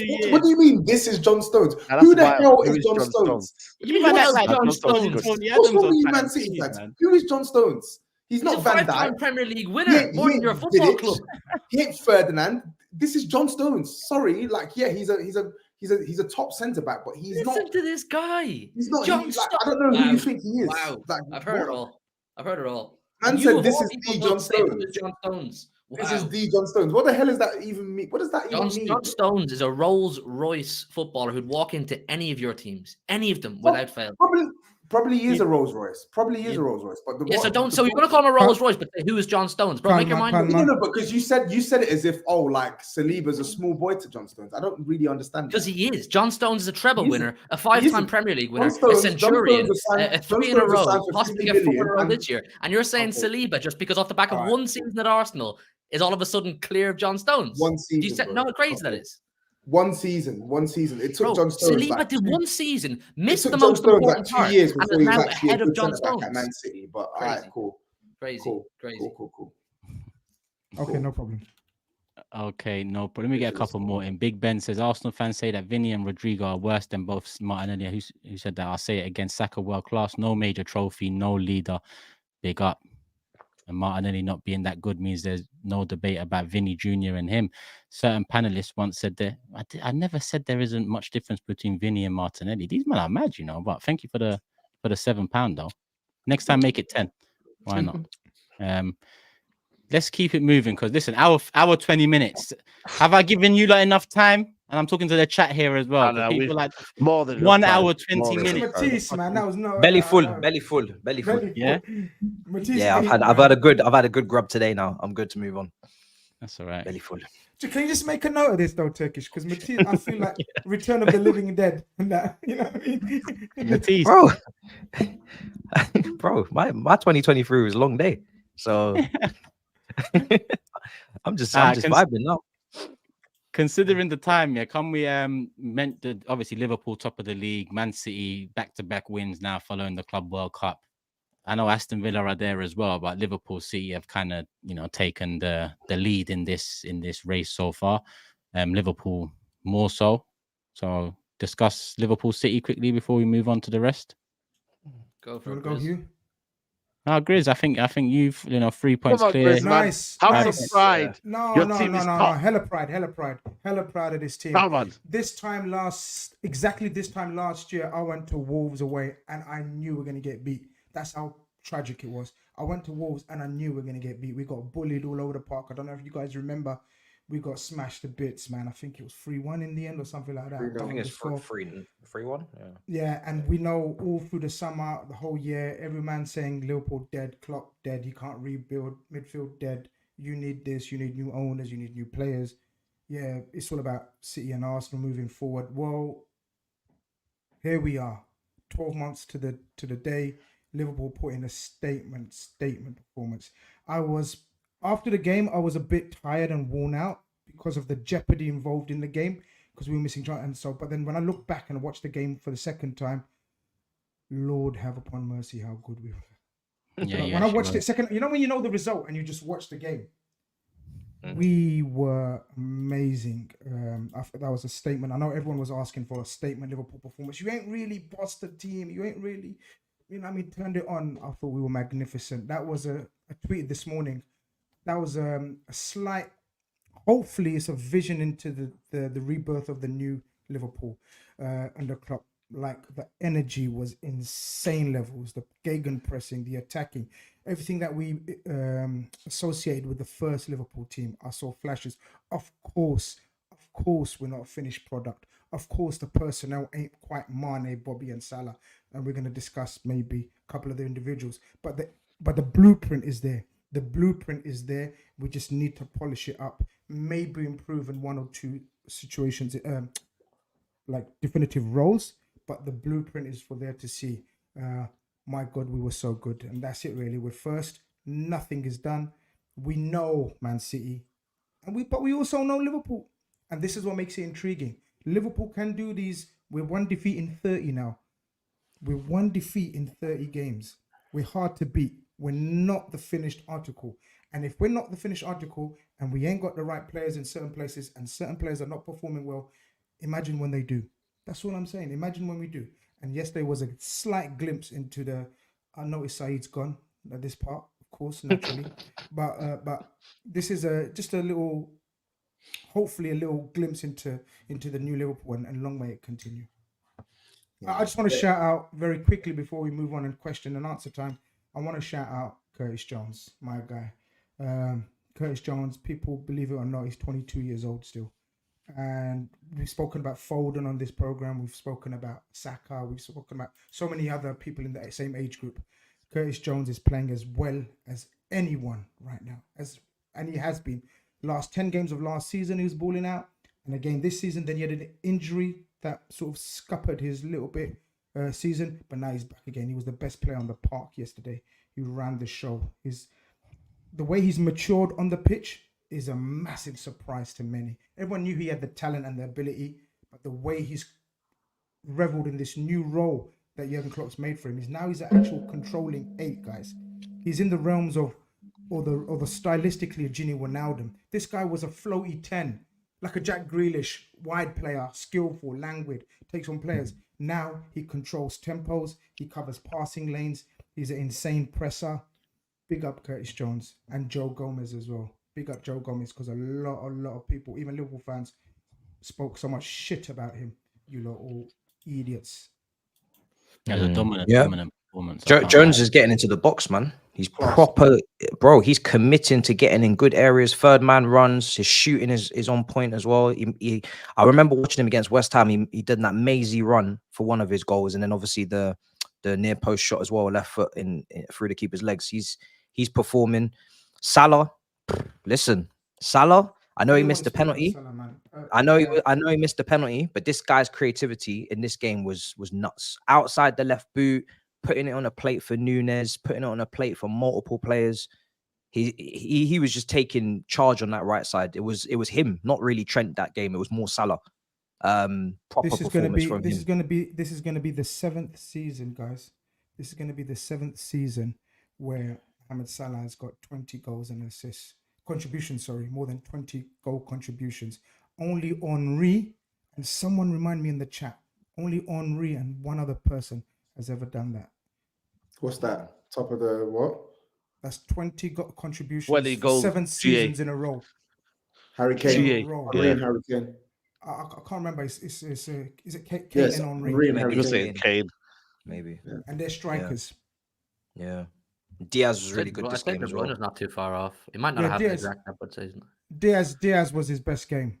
But again, many people will tell you that it's because of the stability Curtis Jones gives to that left side and covers, and of course Joe Gomez as well. Diaz was by far his best game. I've been his critic in terms of output, and let's not get it twisted. Livramento is a very good fullback. A lot of people rate him very highly. This wasn't a dead, burnt out Trippier that everyone's been cooking. This was a fresh Livramento. I thought Newcastle had a whole week's rest. They played 4-5-1. They played Joe Linton in midfield. They took out an attacker, played 2 up front only. I thought it was going to be a hard, long day. I thought it was going to be a game of few chances. We balled out badly, man. It was really, really enjoyable. I fucking missed it, innit? I didn't go to this one, but I wish I did, man. It was scintillating to watch. Scintillating. Yeah, that was. I think everyone but Nunez and Szoboszlai balled out. I think Szoboszlai is still iffy in what he's producing, and I think he'd be lucky if he's still in the team soon. If McAllister comes back, he's picked up an injury. Yeah, and and then I think Nunez again is just my thoughts on Nunez. This guy is just crazy, but. Bro, everybody else balled out. The defense was insane as well. Van Dijk, Konate, looking back to their prime, looking back to their best. Yeah, man. By the way, I don't know if you lot saw that. I don't know if you lot saw that effort from Trent. You know if that went in. Yeah, that was goal of the season. Bro, you know if that, and I'm telling you now, he meant that. I'm telling you now. Yeah, you could tell him. Yeah, I know. Yeah, 100%. You don't hit across with that much power. There's no need unless you're trying to kill someone. Yeah, it was Liverpool pammed Newcastle from start to finish. I can't believe that was only 4-2. That should have been like 8 or 9 goals, man. What was it, like the highest XG ever recorded or something like that? 7.25 is ridiculous. Like since records started, 7.25 expected goals. It was 2.5 at half time. Yeah, the Bravka did really well, man. Because if he doesn't play out of his skin, they get run tangled, man. So Liverpool did well. That was a really big performance. Mo Salah's second half up the levels. I felt Trent was giving away the ball quite a lot because I felt like he was forcing a lot of passes, but still Trent is influential. You know what he does? Like he makes those he does it a lot because it's like when it comes off, like he's gonna put someone in on goal, etc., etc. But we have to talk about Nunez, and we got to talk about some of the decisions, man, because that second one, I can't lie, that was a bit nasty from Jota, in my opinion. And I think Nunez, honestly, at this point, I'm not really hearing this, he's creating assist thing. He's a striker, and he costs like 65, rising to 85 million, and he literally misses everything under the sun. When Timo Werner was doing this for Chelsea, he got lambasted. Nico Jackson's done it this season, he got lambasted. Richarlison doing it for Spurs, he got lambasted. Nunez is missing crazy chances week in, week out. And I don't know when it's going to get to the point where Liverpool fans are like, you know what? This ain't really worth this anymore. So I'm not trying to say it to get onto you, Grizz. I just want to know where your head is at with Darwin Nunez, because I know you never really wanted him in the first place for these reasons, but I want to know where your head is at with Nunez. Exactly the same as every week. I'm not gonna rise to any questions or debates. If you want me to talk shit on my players, then I told you guys before, there's plenty of other content creators of Liverpool that love chatting shit on their own players, especially when their club's doing well. I'll answer your question on the whole very briefly. The time to question it is when it starts affecting your team adversely. Holistically, I look at Liverpool and their players. If the collective is doing well, then the individuals get a pass. Once the collective fails, then you have to start analysing. He has got 12 GNAs this season out of, what, how many starts? I don't know how many starts people will know. Can we stop doing GNA though for strikers? No, I don't. No, you can stop. I'm not going to stop. Yeah, that's up to you. You can stop. Let me answer in my way, innit? I'm not going to answer in your way. You have to like it or lump it. But I'm going to answer in my way. Okay. I like my forwards having an impact, whether it's battering centre backs for a while and then Jota and Gakpo come on and finish them off, or whether it's coming off the bench. Nunez will never be a clinical finisher. I've told you guys from the start of the season to now. Every week I give you the same answers. Nunez is not my type of striker. Nunez was never my first choice striker as well. I've told you the same thing. I'm not changing. I'm not flip-flopping. Nunez misses a lot of chances. He's never going to be that guy where he's going to be clinical, like, I don't know, Tony or whoever you want to compare it to. But Nunez, in a Klopp team, in a Klopp system, is effective. His all-round game is getting better. His finishing isn't. And as long as the team is doing well, like we are, and I think most of you lot would love to be in our position right now, I'm okay with it. As long as the over team benefits. I'm not out here to scapegoat individuals. Szoboszlai on the ball was awful. Off the ball, he was insane. In fact, he won the ball and made the driving run. But he's having a little bad patch. We've spoken about bad patches for every player in every team. You've picked out two. I agree. Nunez and Szoboszlai were poor. Nunez has missed chances. And Szoboszlai has been poor for 4 or 5 weeks. But give the guys a break. Szoboszlai is 22. Fresh season, new season. We're doing well overall. And as long as we are, I'm good. Once we're not, then we can start analysing deeply into certain players. Now, overall, if you're asking me, one of your questions was how long do you give Nunez? I give him until the end of the season. That's just me. Klopp won't. Liverpool won't. But me personally, I would give him until the end of the season and see how much of an impact he's had in the team. That's okay for me anyway. Fair. You're mute. Should I couple up the City super chat, the City talk now, or should I get the Liverpool super chats in right now? Let Hughie maybe just and then double it up. Yeah, go on, Hughie. Yeah, back-to-back wins. Feels like ages ago now. It was a nice day out. I was in a corporate box. It was a nice experience to being in the South Stand, having a box to myself. 3-course meal and all that. But 2 wins in the bounce. Unbeaten at home for an entire calendar year, I think is an absolutely unbelievable achievement. When you think of the amount of great teams that came to us in 2023, your Real Madrid, your Bayern Munich's, Liverpool's, Arsenal's, whoever, they all came and none of them could beat us. It was a solid performance. Look, it was a solid performance with no De Bruyne, no Haaland, no Doku, no Stones. Diaz came on late. The lads did what they needed to do. I think a fully fit and fresh City team probably would have wiped the floor, and the loudest cheer of the day was for Kevin De Bruyne. It was his first time stepping onto the Etihad pitch since last season. He went out to do his warm-up and the corner flag, and the place went absolutely crazy because the uplift that it gives the whole club to see this guy come back. You're talking about game changers and players who had to know about. When you say you know about City and you know about Liverpool, and like you guys have said in the show, you know about Kevin De Bruyne. When it gets tough, he's going to turn up. So, yeah, look, there were some good performances. Phil Foden got a great assist for Alvarez. Rodri with a fantastic goal. I thought Nathan Ake was a very welcome return as well. He was absolutely brilliant playing left side centre half. He showed his pace at times when they got in behind us. So, yeah, look, 2 in the bounce is great, man. Newcastle away, I believe, is the next league game. in 2 weeks' time. So that's one to keep an eye on. I'm going there. So after that, if we can get the job done in Newcastle, that's when that favourable run of fixtures that I'm talking about really starts. You know, you're a lot of home games against your Evertons, Burnleys, and Brentfords, and these ones that'll really hopefully set us up for a big run in. But yeah, man, we did our job. We did our job against Sheffield United. We're motoring along nicely. I was really happy with the resilience, the concentration, because that's what let us down during that period before Saudi. So, look, not a huge amount to say, man. Not a huge amount to say. We beat Sheffield United 2-0 at home. It is what it is, but we're looking a lot better. I'm not going to say City are back, but I'll say City are purring. Yeah, 2 wins out of 2. The bounce to come back off that Club World Cup is perfect, especially when you see what's going on elsewhere. 100%. Phil Foden as well, really stepping it up in the last couple of weeks. He has. Yeah, man. Like, I'm really excited, Tobes, to see the dynamic that Phil Foden has with Kevin De Bruyne, because I think we're going to see a Rodri, De Bruyne, Foden midfield. And I think taking the pressure of being chief creator off Phil Foden and the main man in midfield with a more experienced soldier beside him, you might see an even better version of Phil Foden. So, yeah, everyone's playing decent since we got back from Saudi. I said before we went that I think winning it was bigger than winning it was more important because of our results in the Premier League, and it has given us an uplift. I think everybody looks more refreshed and ready to go. Uncle Hugh, with KDB looking like the Ginger Goku coming back from the dead, where do you see Foden playing the rest of the season? Where you just kind of beside him in midfield.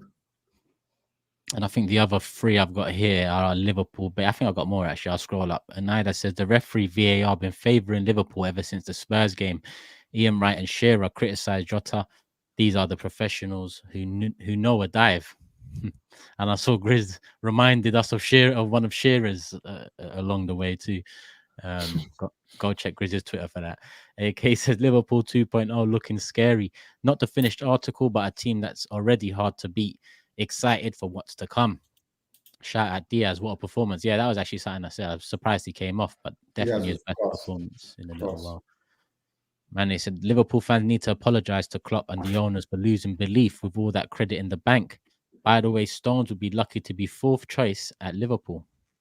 I don't agree with that, by the way. So yeah, nope. I agree with the first. You know, what I mean, a lot of fair weather fans just shat themselves after one bad season.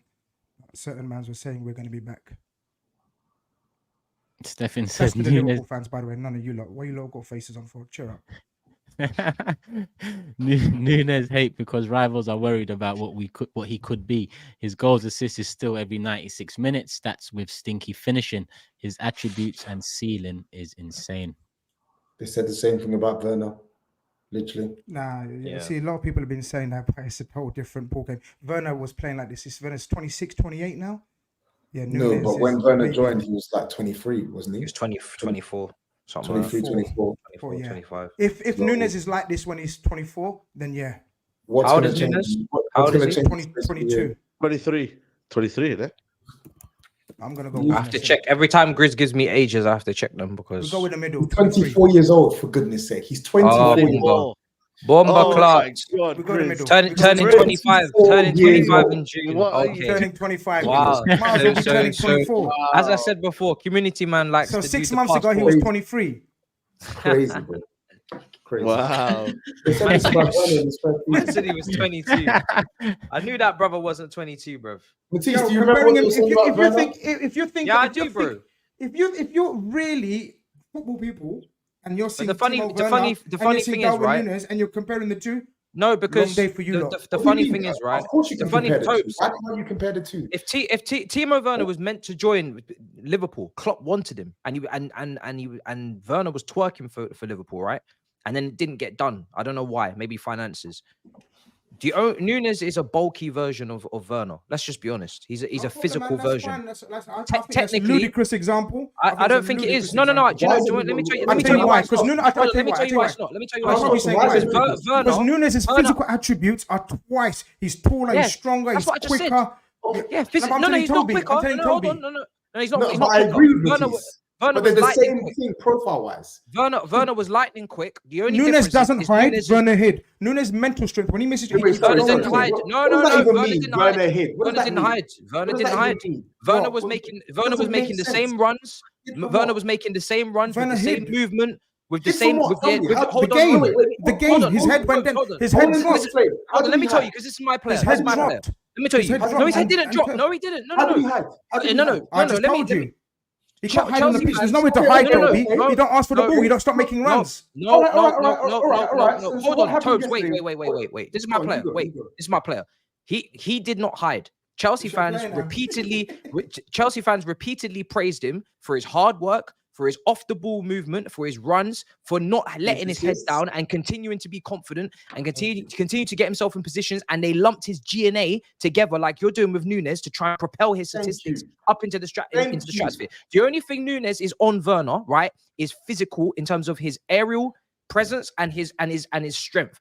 In terms of finishing, I would say Nunez is worse because if you take a look at Werner's stats, if you take a look at Werner's stats at Leipzig, he was third behind Lewandowski and Messi for goals in that calendar year. So Nunez is we're not talking about Leipzig because we're not talking about Leipzig. We're not talking about Benfica. You don't talk about Leipzig. We're not talking about Benfica. We're talking about Premier League. Go and look at their big chance. Go, my friend, big up Dysonomics as well. Go on his page. Go and look at their Premier League statistics and look at the big chances Werner has missed versus I'm going to pull them up right now.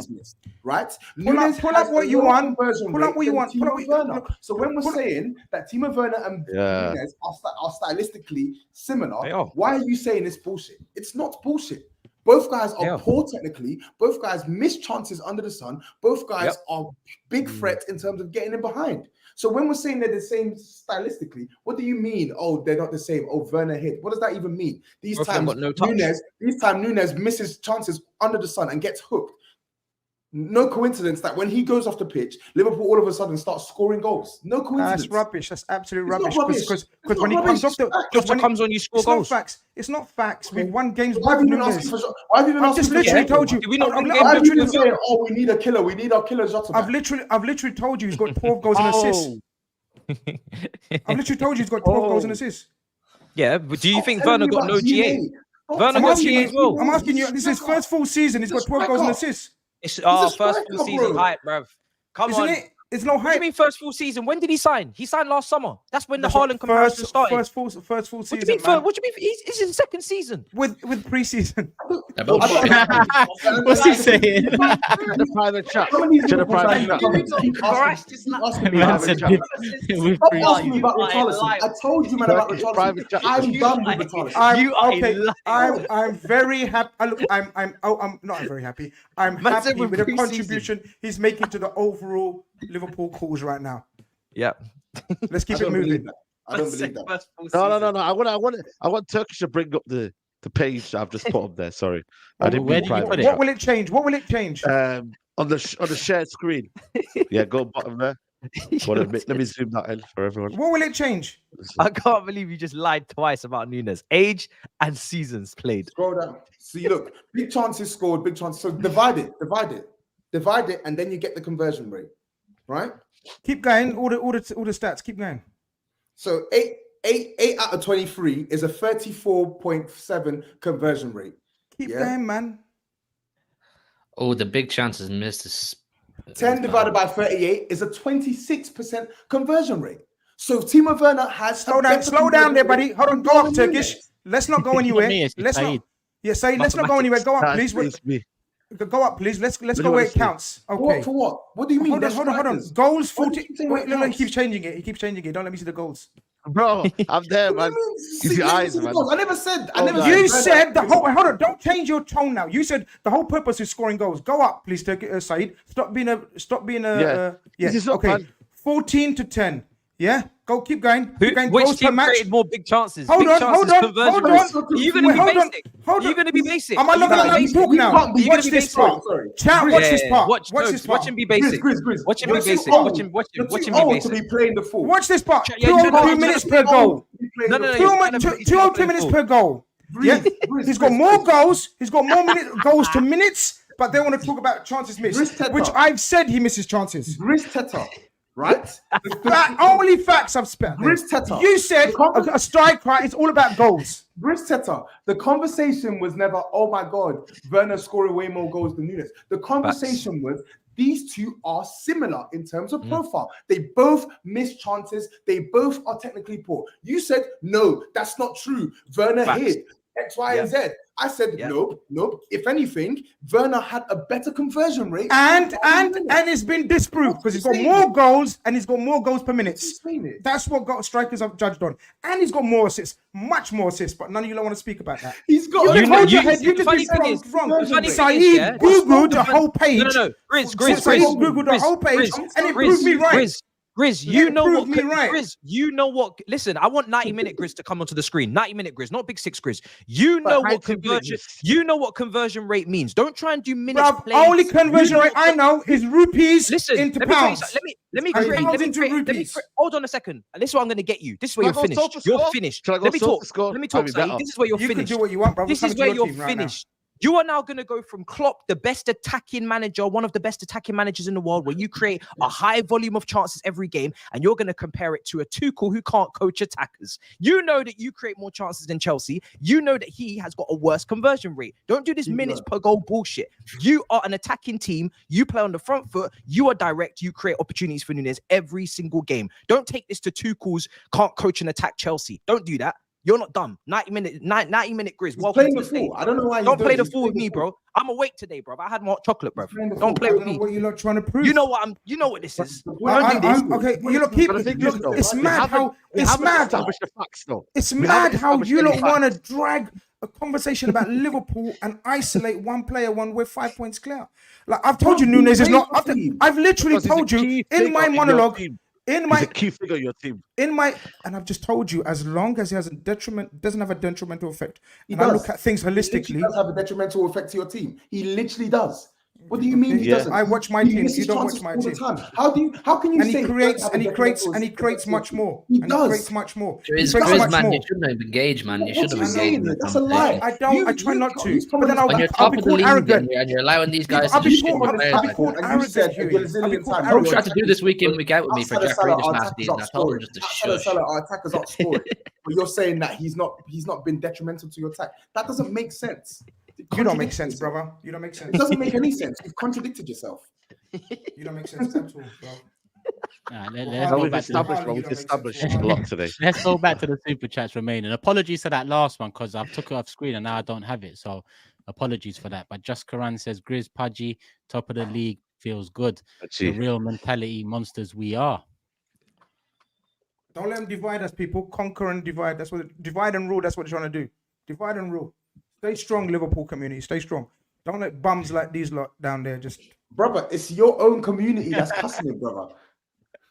Don't talk to them. Listen, I keep telling you, don't talk to them. No. These aren't. Don't talk to me. These aren't Neanderthals on Twitter, brother. They are Neanderthals on YouTube. Then same thing. The Neanderthals. No. These aren't just Neanderthals on Twitter and YouTube. These are knowledgeable people that actually understand football. Wait, shut up. One of them even goes on your channel. Mush goes on your channel. Are you going to tell me he's dumb? And what did he say? And what does he say? Wow, you've been researching. You've been researching them, man. Wait, hold on. No, he doesn't say that. No, he doesn't say that. He says exactly what I said. That he misses a lot of chances, but we want ask Mush, are we a better team with Nunez or without? What's up him now? Look, he's hiding now because he knows the truth again. This is what's up him now and show the message. Actually, I'm gonna do it. It is. I'm gonna do it. Chelsea fans were saying this 2 years ago. I'm gonna do it. You can't even. Do you know what? Carry on the conversation. TOBS, do you know what the difference is? We won the Champions League and was deluded about Timo Werner because of that. These man, if they don't win the Premier League, watch the slander for Nunez. Watch. 100%. This is what I said. But he helps the team. It's fine now, though. I actually think that it's quite poor analysis. If you can't be objective about something, when the time. Did anyone hear my monologue on Nunez in the chat? What I said about Nunez? Did you Turkish? Did you guys hear what I said about Nunez? I said he's not my kind of striker. He misses a lot of chances. I said all that. But Toby and Matisse, cause you know why, innit? They're spirits right now. Bro, it's Drogba in an L-cut front tonight, bro. Wow. I think they're just holding you accountable, Grizz. That's what it is, man. Because I think sometimes you say a lot of things here, and then you know what I mean, you get found out. So I feel like it's one of them where they're just holding you accountable, Grizz. That's all it is, man. Let's say talk, man, because he knows what's coming. Yeah. You carry on, bro. I'm not gonna respond to you. We can't just do this. We're gonna just do it. Accountable for what? Being 5 points clear when you lot talk shit on Liverpool Football Club. Accountable for what? Because Nunez is having a stinker out of 15, 16-man squad. Accountable for calling Nunez not my type of striker. Accountable for saying Nunez ain't a clinical finisher. Accountable for saying all of that. Doesn't make you right, you know. So you want me? Do you want me to turn toxic like? Okay. Do you want me to turn toxic like you do about your club? Man, start whispering. Do you want me to? Do you want me to sell everyone? Do you want me to tell everyone to sell my club, sell my owners like you do a flip flop? 1 minute Jadon Sancho is this. 1 minute this player is this. I'm not that guy. Let me have my say. No, you're saying no, exactly. Because no, but I think in today's society we don't remain objective. Today's society, I've literally I've been subjective. Can I speak? If I defend Nunez, that's it. Because you missed the Liverpool section. People, by the way, you know why he's talking? Because he missed when I was talking about Liverpool. Remember, he went absent. You didn't even hear me speak about Liverpool. Let me have my say. I've been hearing you for 20, 30 minutes. No. Super chat is moving on. I feel sometimes insulted on this show, Grizz, where you don't hear me out. Yeah. Oh, you ain't heard insults. Oh, you ain't heard insults yet. We're coming for your team. You ain't heard insults. You ain't heard insults. Well, people said they got time today, so I hope you still got that time. He's trying to kill time. He's trying to kill time. How are we talking about dead Liverpool on top? How are we talking about dead Nunez, dead this one on top, when we got dead teams to talk about? We got dead teams to talk about. Again, I'm going to finish what I'm going to say, and then we're going to get back to. We're going to bury some teams tonight. As Turkish said, we've only got 2 hours. You know? We got burials to take. Yeah, exactly. We don't have time. We don't have time to talk about incomplete performances over the weekend for teams that won. We just keep that, brush that under the carpet, move on. You know what I mean? Brush it under the carpet. We can move on from your one. Give you your glory. But on the show, Grizz, please remain objective about certain things. Don't just brush them under the carpet. Don't try and, manipulate stats and all that. Just remain objective about your plays. That's all it is. Can you agree on that? No, you're talking shit. Wow. Back to the super chat. That there is not good enough. It's rubbish. Everyone knows it's rubbish. I do a poll. It's like chatting shit. I guarantee you 75% will say yes. Don't teach me how to do a poll. When I learn techniques. You know what they'll say? Put a super chat. Just Grizz waffle all the time. And they probably say yeah as well. Okay, who's the biggest waffler on this panel? It's you. Ooh. You're a politician. You're a politician. That's what you are. Hold on. Who's got accounts admin? Like Big Six. We're gonna do. I think Skull's in the background, so he might be able to put something up. We're gonna do poll. Put it on there. Put it on there, people. Who's the biggest waffler? Whilst we wait for that to go up, let's get the remaining super chats in, because whilst Nunez was the discussion, a few more came in. Teke says, can you name me a striker who does the same body of work for 90 minutes as Nunez and create their own chances? You guys sound more angry than Liverpool fans, but you also sound like you're stretching to try and think of a positive to. And I'm not even like Nunez. He is what he is. Like I thought he would have kicked on this season, but it is what it is. Amir says Nunez poor shooting is top of the league, I guess is what you're trying to say. Coming to a theatre near you, SAEED, the one-man show, the Curtains on the Wall tour, tickets on the Curtains on the Wall website. Tactical bin bag, make a point without mentioning GA challenge, impossible. And Sugar Saint says, convert Nunez bar and post hits to goals. He's top scorer in the Premier League. Lewandowski said Klopp taught him to be calmer in decisive situations. When he mastered it, he was asked to step up. I think Klopp can learn or teach Darwin Nunez too. KP says Klopp, quote, KDB is warming and the whole country is shaking. I like this super chat. He said Klopp knows. Klopp knows, man. Klopp knows. Question here. Happy New Year from the Indian Scouts. On to bigger and better things this year. Grizz, who would you play right wing in the absence of Mo? Mac 10 back in time with Endo now gone. I play Diaz personally. I'm not sure how we're going to do it though. He's got a few options still. Morton says Anfield loves Nunez, so don't come up with such bullshit. You would have loved and had him all but Man City. And Usman, I see your one there. I'm gonna get yours in later because you've doubled up on it. I've never don't seen worry, a I've got bigger. yours. I've never seen a bigger Chelsea flop in another shirt in my life, bro. If he wore the Chelsea shirt and the number 9, I would just give up immediately. I would not take him on my And I Don't make me agree with laugh, that. man. It's Don't make me mad. I laugh. actually agree with that. I actually agree with that. Do you get my point then? Yeah, like it's clear as agree. day. Big flop. Last one here. And Ida says Foden not being selected in Carragher and Neville's team, I guess, of the season is clear agenda. Foden carried City this season. No wonder Aguero, Silva, Yaya Toure never won the PFA Player of the Year. Media don't love City like Liverpool. That's quite a stretch, though. I can't lie to you. That's BS, bro. It's complete That's BS. quite a stretch.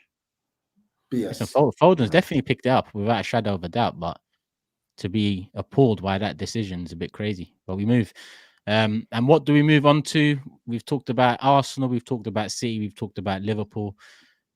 How many people we've got? 7.6k. How many likes we got? We've got 1,999 likes. So one more person like it, make it 2,000, and then another 1,000 of you like it to make it 3,000. We've still got a little bit of the show left. Over time, people said they got time today, so hopefully that still stands. And the next subject matter on the list happens to be Manchester United. They're just popping around though. Not real conviction. I say that they're in the box here. Oh. Just what I said. They haven't been great as well either. They flipping score. You're like, no, watch the space. Watch who's there marking him. Who's there marking him? Who's there marking him? I'm tired. I'm tired. I'm drained. I've had enough. 10 losses, 1 draw, and 9 defeats. Hey, yo, what the fuck? Halfway through the season, that is the stats. What are your thoughts on the Einstein theory of general relativity? Einstein has produced a wonderful model. The relative accumulation of electricity can cause damage to the property. So, yeah. Have you ever tried Dixon Cider? Dixon Cider. Oh, you're crazy. Oh my god. You didn't think there was one coming, did you? You thought it was... Bro, how would you extra? Why do you think I had to stretch out the conversation? I didn't mind it stretching out a bit. Skull had to do a bit of overtime there. Oh, how are we doing extra clips on the show? Nah, that's crazy. You already had this clip at the start, bro. Bro, listen, other shows are other shows are trying to do the intro thing. We have to bring the element of surprise back. We have to bring those mid-show clips back. I'm big up on that Billy Madison clip as well, because I feel to actually watch that after the show now. Big up THUGGERY. Well, it's going to be funny now. Watch other shows do mid clips as well now. So we have to be ahead of the, you know what I mean, innovative. We bided our time. Man. There's a lot of sons and daughters out there, but we say no more. Sons and daughters. That's crazy. What would you want me to say, man? Like, do I want to depress you lot before we finish the show? Do you really want to be depressed? Depress who? Depress which? This elevates me. Go on. I'm ready. Bruv, this will only re-energize me. Please, I want to hear. I'm ready. Brother, I'm gonna be objective, brother. You want me to be objective? Yo, I'm here to be objective right now. So you're just gonna cuss him politely, is what you're basically saying. You know, I ain't here for violence, man. I'm a community man. I'm gonna come nice. Pause. Bro, the maddest thing is, I didn't even want to do the watch along. I've got this new virus that's going around. You get me? I was ill that day, and then United made me even more ill. You know what I mean, man? They even actually added to the stress, to the everything, man. Like, you know what's crazy about this? Is that I don't learn. Maybe it's me. Maybe I'm the problem predicting Man United wins. Like, maybe I'm the problem, not United. Because I keep predicting everything.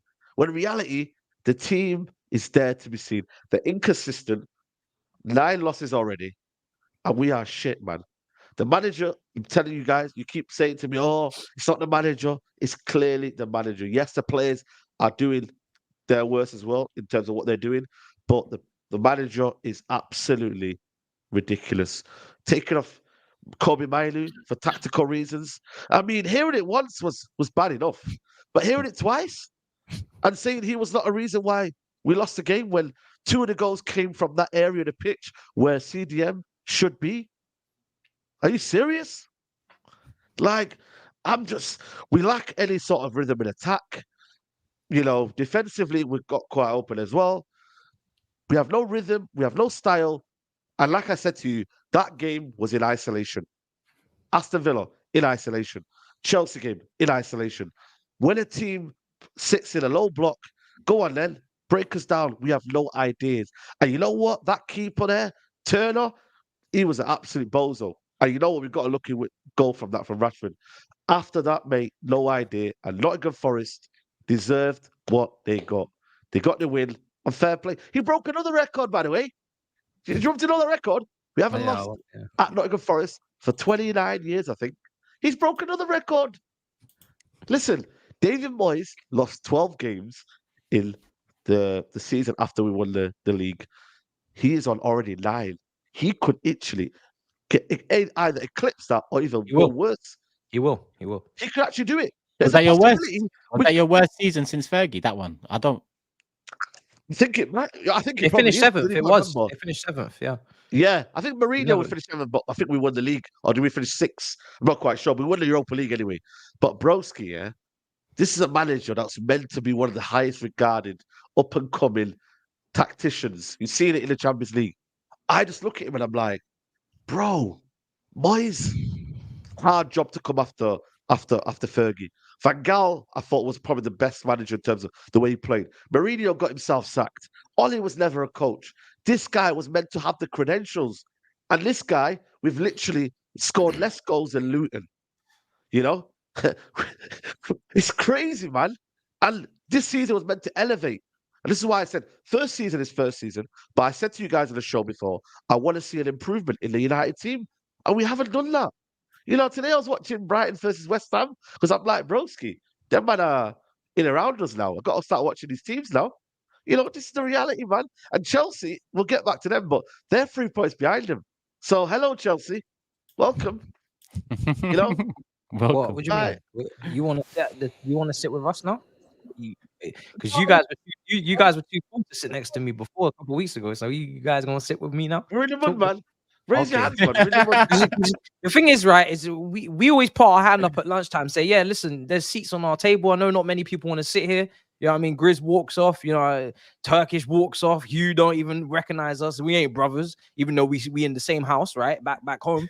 Now I put my hand up, SAEED, yo, you want to sit next to me? Chatter. Nah, sometimes maybe good, sometimes maybe shit. Sometimes you want to go and sit with the cool kids, then you want to come sit with me. Pick one, bro. Are you gonna sit with me or not, bro? Because I'm sick of this shit. You know what I mean?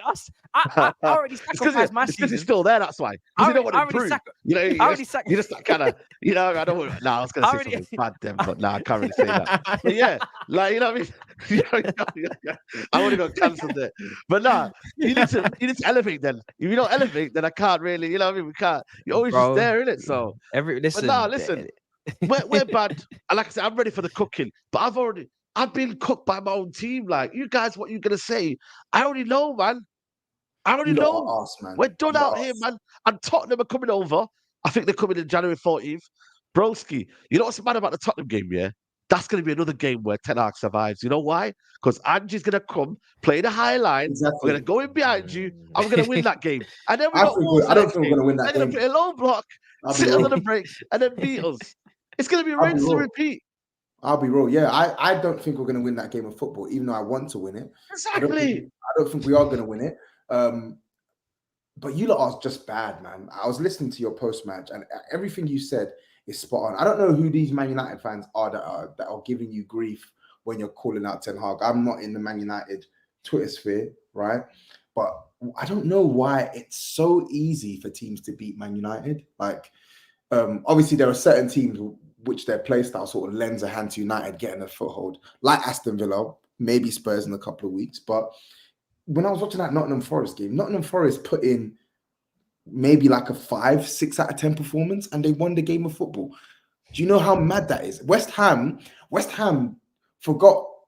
basically didn't play football for like 50, 60 minutes in the game and won the game 2-0. Like, what is going on here? That's why even Bournemouth, they weren't that great, and it's still Villa at half time, 2-0 up. Like, same thing. Villa, exactly. Villa at half time, 2-0 up, and they've not even Like they're not even playing well. Like it's actually quite embarrassing how Man United set up in games. And we have to talk about the substitution. I mean, goodness gracious, man. Like he takes off Kobe Mainoo at halftime. He brings on Scott McTominay, Scottish Souček, right?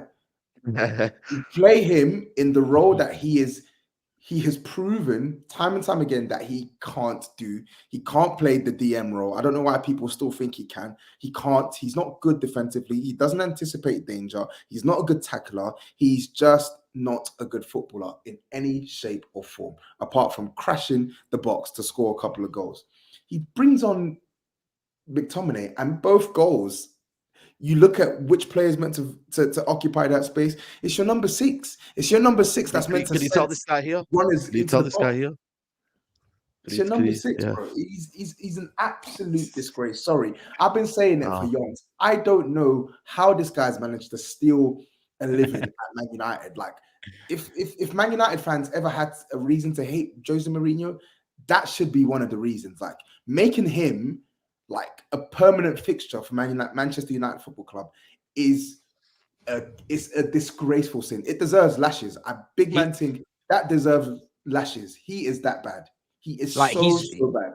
The thing is with him, right, is he doesn't even rank highly for like the things that GRIZZ describes, which is the grit and the Henderson and the Gallagher and the winning the ball back. Like, he doesn't even have that level of awareness. He should genuinely be playing for a bottom half Premier League team who don't have much possession. They sit back and he just joins the attack with the forward and gets his goals. And he just tries to block off passing lanes whilst he's got actual cover behind him. He's just not a good player. He's just not. And it's Manchester United relying on these moments people, because that's what they are, right? These moments players is why they can never get any consistency, because these moments players, they'll pop up every now and then with a little bit of magic or a little bit of individual, ability from a header or a shot from outside the box. And you'll think, oh, this player is good. Oh, this player is good. But they can't do it over 10 games on a stretch because they're not good enough. So I don't know if GRIZZ is ever going to just drop them stocks. But for me, it's been painfully obvious that this guy's not Manchester United material. Unless obviously GRIZZ is doing one of them things where he wants Man United to be shit. Man. So he encourages the shit players to, one of those ones. You know what I mean? He can't sell those stocks now, man. He's not going to get anything for them. He needs maybe it reminds me of Sabozlai. I don't know. Maybe it reminds me of Sabozlai, the way you just, someone like Endo, who was getting all the stick. I thought he was getting it. Endo's technically good, though. No, but Endo's technically at least decent. This is what I'm saying. Someone like Endo, who was getting, I think unfairly, getting quite a lot of stick, despite I'm watching this guy, I'm like, he's not really been like that bad. And now you look at Endo, who was getting all this stick. Endo blows McTominay out the water. Endo, the last 4 or 5 games, I've never seen McTominay play like that for Man United. He's been neat on the ball. He's been good. Pressing, winning the ball back, progressing the ball, bro. Yeah, but the difference is I was trolling Man United with McSauce. He was actually being serious about Endo and cussing Endo. Don't do that. So he was cussing Endo. No, but boss. Yeah, listen. You was cussing Endo like no man was like, what's this? No, speak on Endo. And Toby and Turkish have just told you Endo has been twice to blame. Yes, you was trolling. People were SAEED being. Wait, you was not being serious. You was cussing Endo. Talk on Endo, innit? When did I cuss Endo? No, I cussed Sabozlai. I cussed Endo. When did he cuss Endo? Is he saying being serious? Bro, come on, man. Don't do that. People send me receipts. Don't try to switch it. Endo. So I can't get a receipt of McTominay about you saying no. But McTominay is pure trash. Oh, please, can you stick on that word? Can you stick on that word? Pure trash. And I think Ten Hag, the moment he swapped, what was his name? Your youngster, Mainu. When he swapped him out for Mainu, and then he said it's for tactical reasons. He's a dead man walking. Bro, he's already a dead man walking, but that was wild because this youngster showed so much composure every time he's been on the pitch. He showed more composure than McTominay has in his own career. McTominay came on and ruined your whole game. There was gaps in midfield suddenly. Back on tactics, I think Ten Hag is he's getting a bit lazy with his. It's just he's just confusing. It doesn't make no sense. Like, he'll protect Rashford publicly, but he'll draw out Sancho. He'll say it's tactics for this, but it's something else for that. It doesn't make any sense. He's just getting to a point now. He's checking out mentally slowly. Yeah, he's Slowly done. He's collected the bag. He's collected the bag, man. I didn't watch the game. I was in the airport, so I didn't watch it. I saw it post-match. No, listen, you didn't miss much, man. He looks finished. He looks like he's out of ideas. He doesn't know what to do anymore. He's done.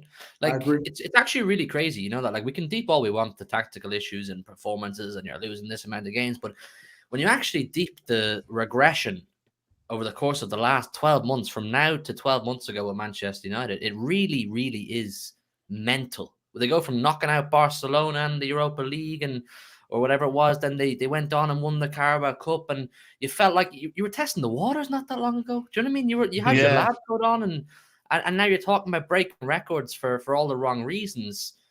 Bro, you're a disgrace of a football club right now. I can't even lie.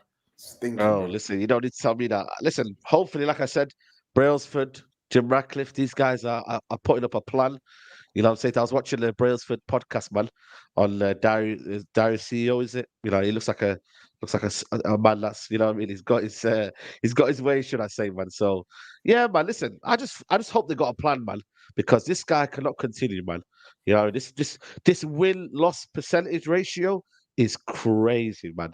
Like 10 you know what, wins, if that Radcliffe has any set of minerals, he'll come in, he'll tear the whole place down from top to bottom. Yeah. He'll tell Ten Hag where to go. He'll tell 99% of the squad, don't care what credit you have in the bank, you're gone. We're starting from scratch here. Even if it means a 5 to 15 year process, but as long as you're going in the right direction and you can see some sort of sustainability, it makes sense. Almost similar to what Tottenham have with Andra now, although it's a slightly different process. Because there's no point every summer putting paper over cracks and you're buying 1 or 2 players for crazy money that you think is going to change the world for you. You're too far gone at this point. You need to tear the whole shit down and build a whole new one. It's a joke. Yeah, I'm with you, man. But like I said, it ain't easy.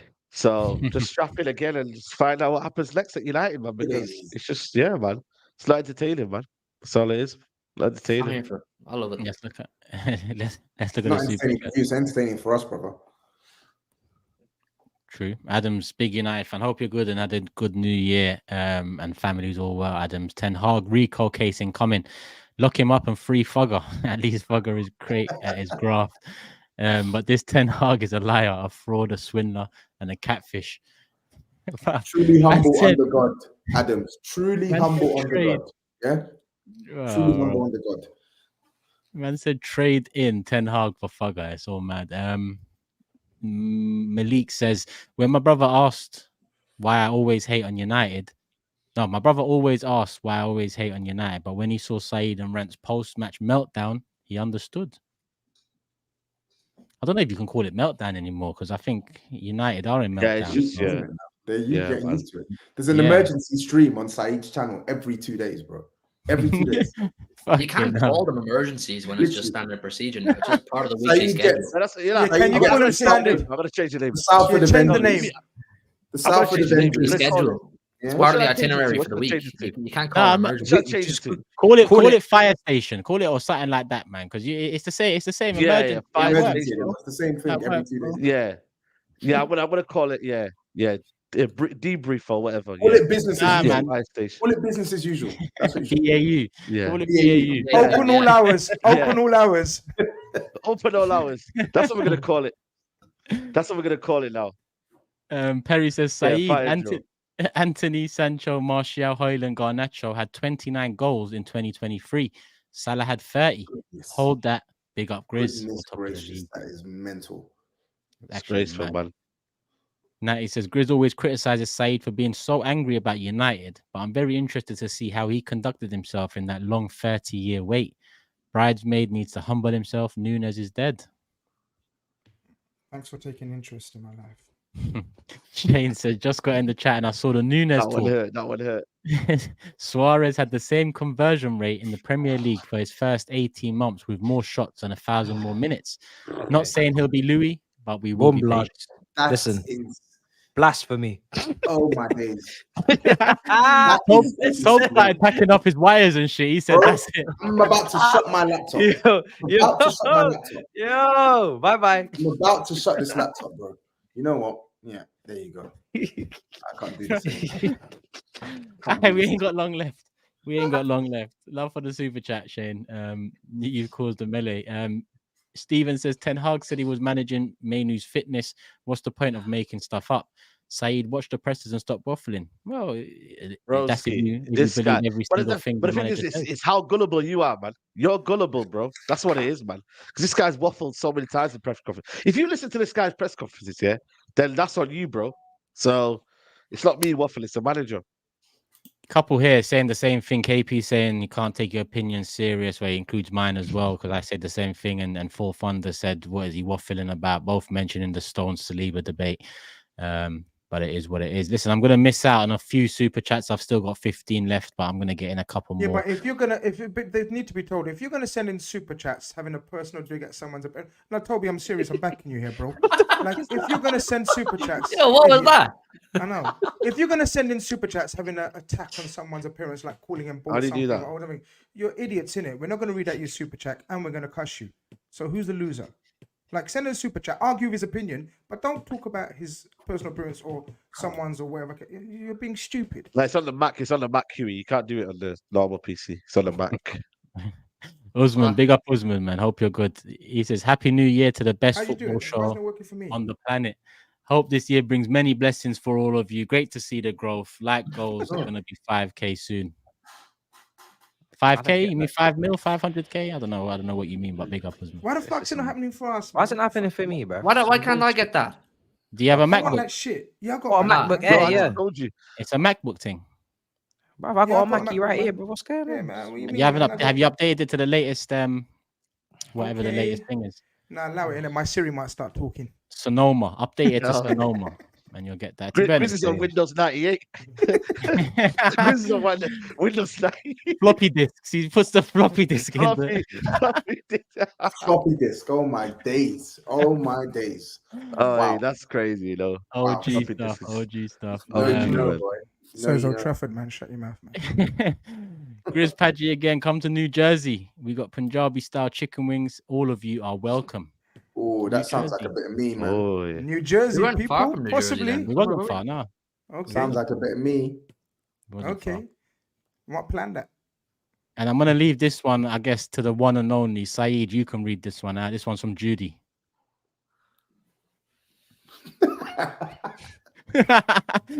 Wow, it ain't for me. This one. Anyone care to? Matisse, you said it already, so go on. Tell the people what Judy's exactly. doing. I've already said it once, so I feel like I shouldn't have to say it again. Hey, big up Judy, man. Big up Judy. Thanks for the donation, though. Come on. Listen, I'm gonna wrap it up there, people. I know there's a few more that I've missed, but it's 2 hours, 17 minutes. Still 7.1K, but it's past midnight. We're going over overtime recently, but hopefully you've enjoyed. Apologies if I've missed your super chats. I will reiterate that all the money that comes in through ad revenue and super chats gets reinvested. The football challenge video came out recently. Part 2 needs to come out and more. So it all gets reinvested. So big up everyone that watches back, watches the ads. Big up everyone that sends in super chats. Big up everyone that just watches and shares it and tells a friend to tells a friend. We're going to wrap it up here. We're back Thursday. I forgot what time off the top of my head, but listen, just follow us on the socials, people, at the Big Six Show, and you'll know exactly when the next one is. The calendar's coming out tomorrow. So yeah, big up Hugh, Saeed, Grizz, Tobes, Matisse, Skull Thuggery for the double clip today. Make sure you subscribe to the individual channels and make sure you subscribe right here, people. Road to 100K 2024. Love for the love. We're out. Peace.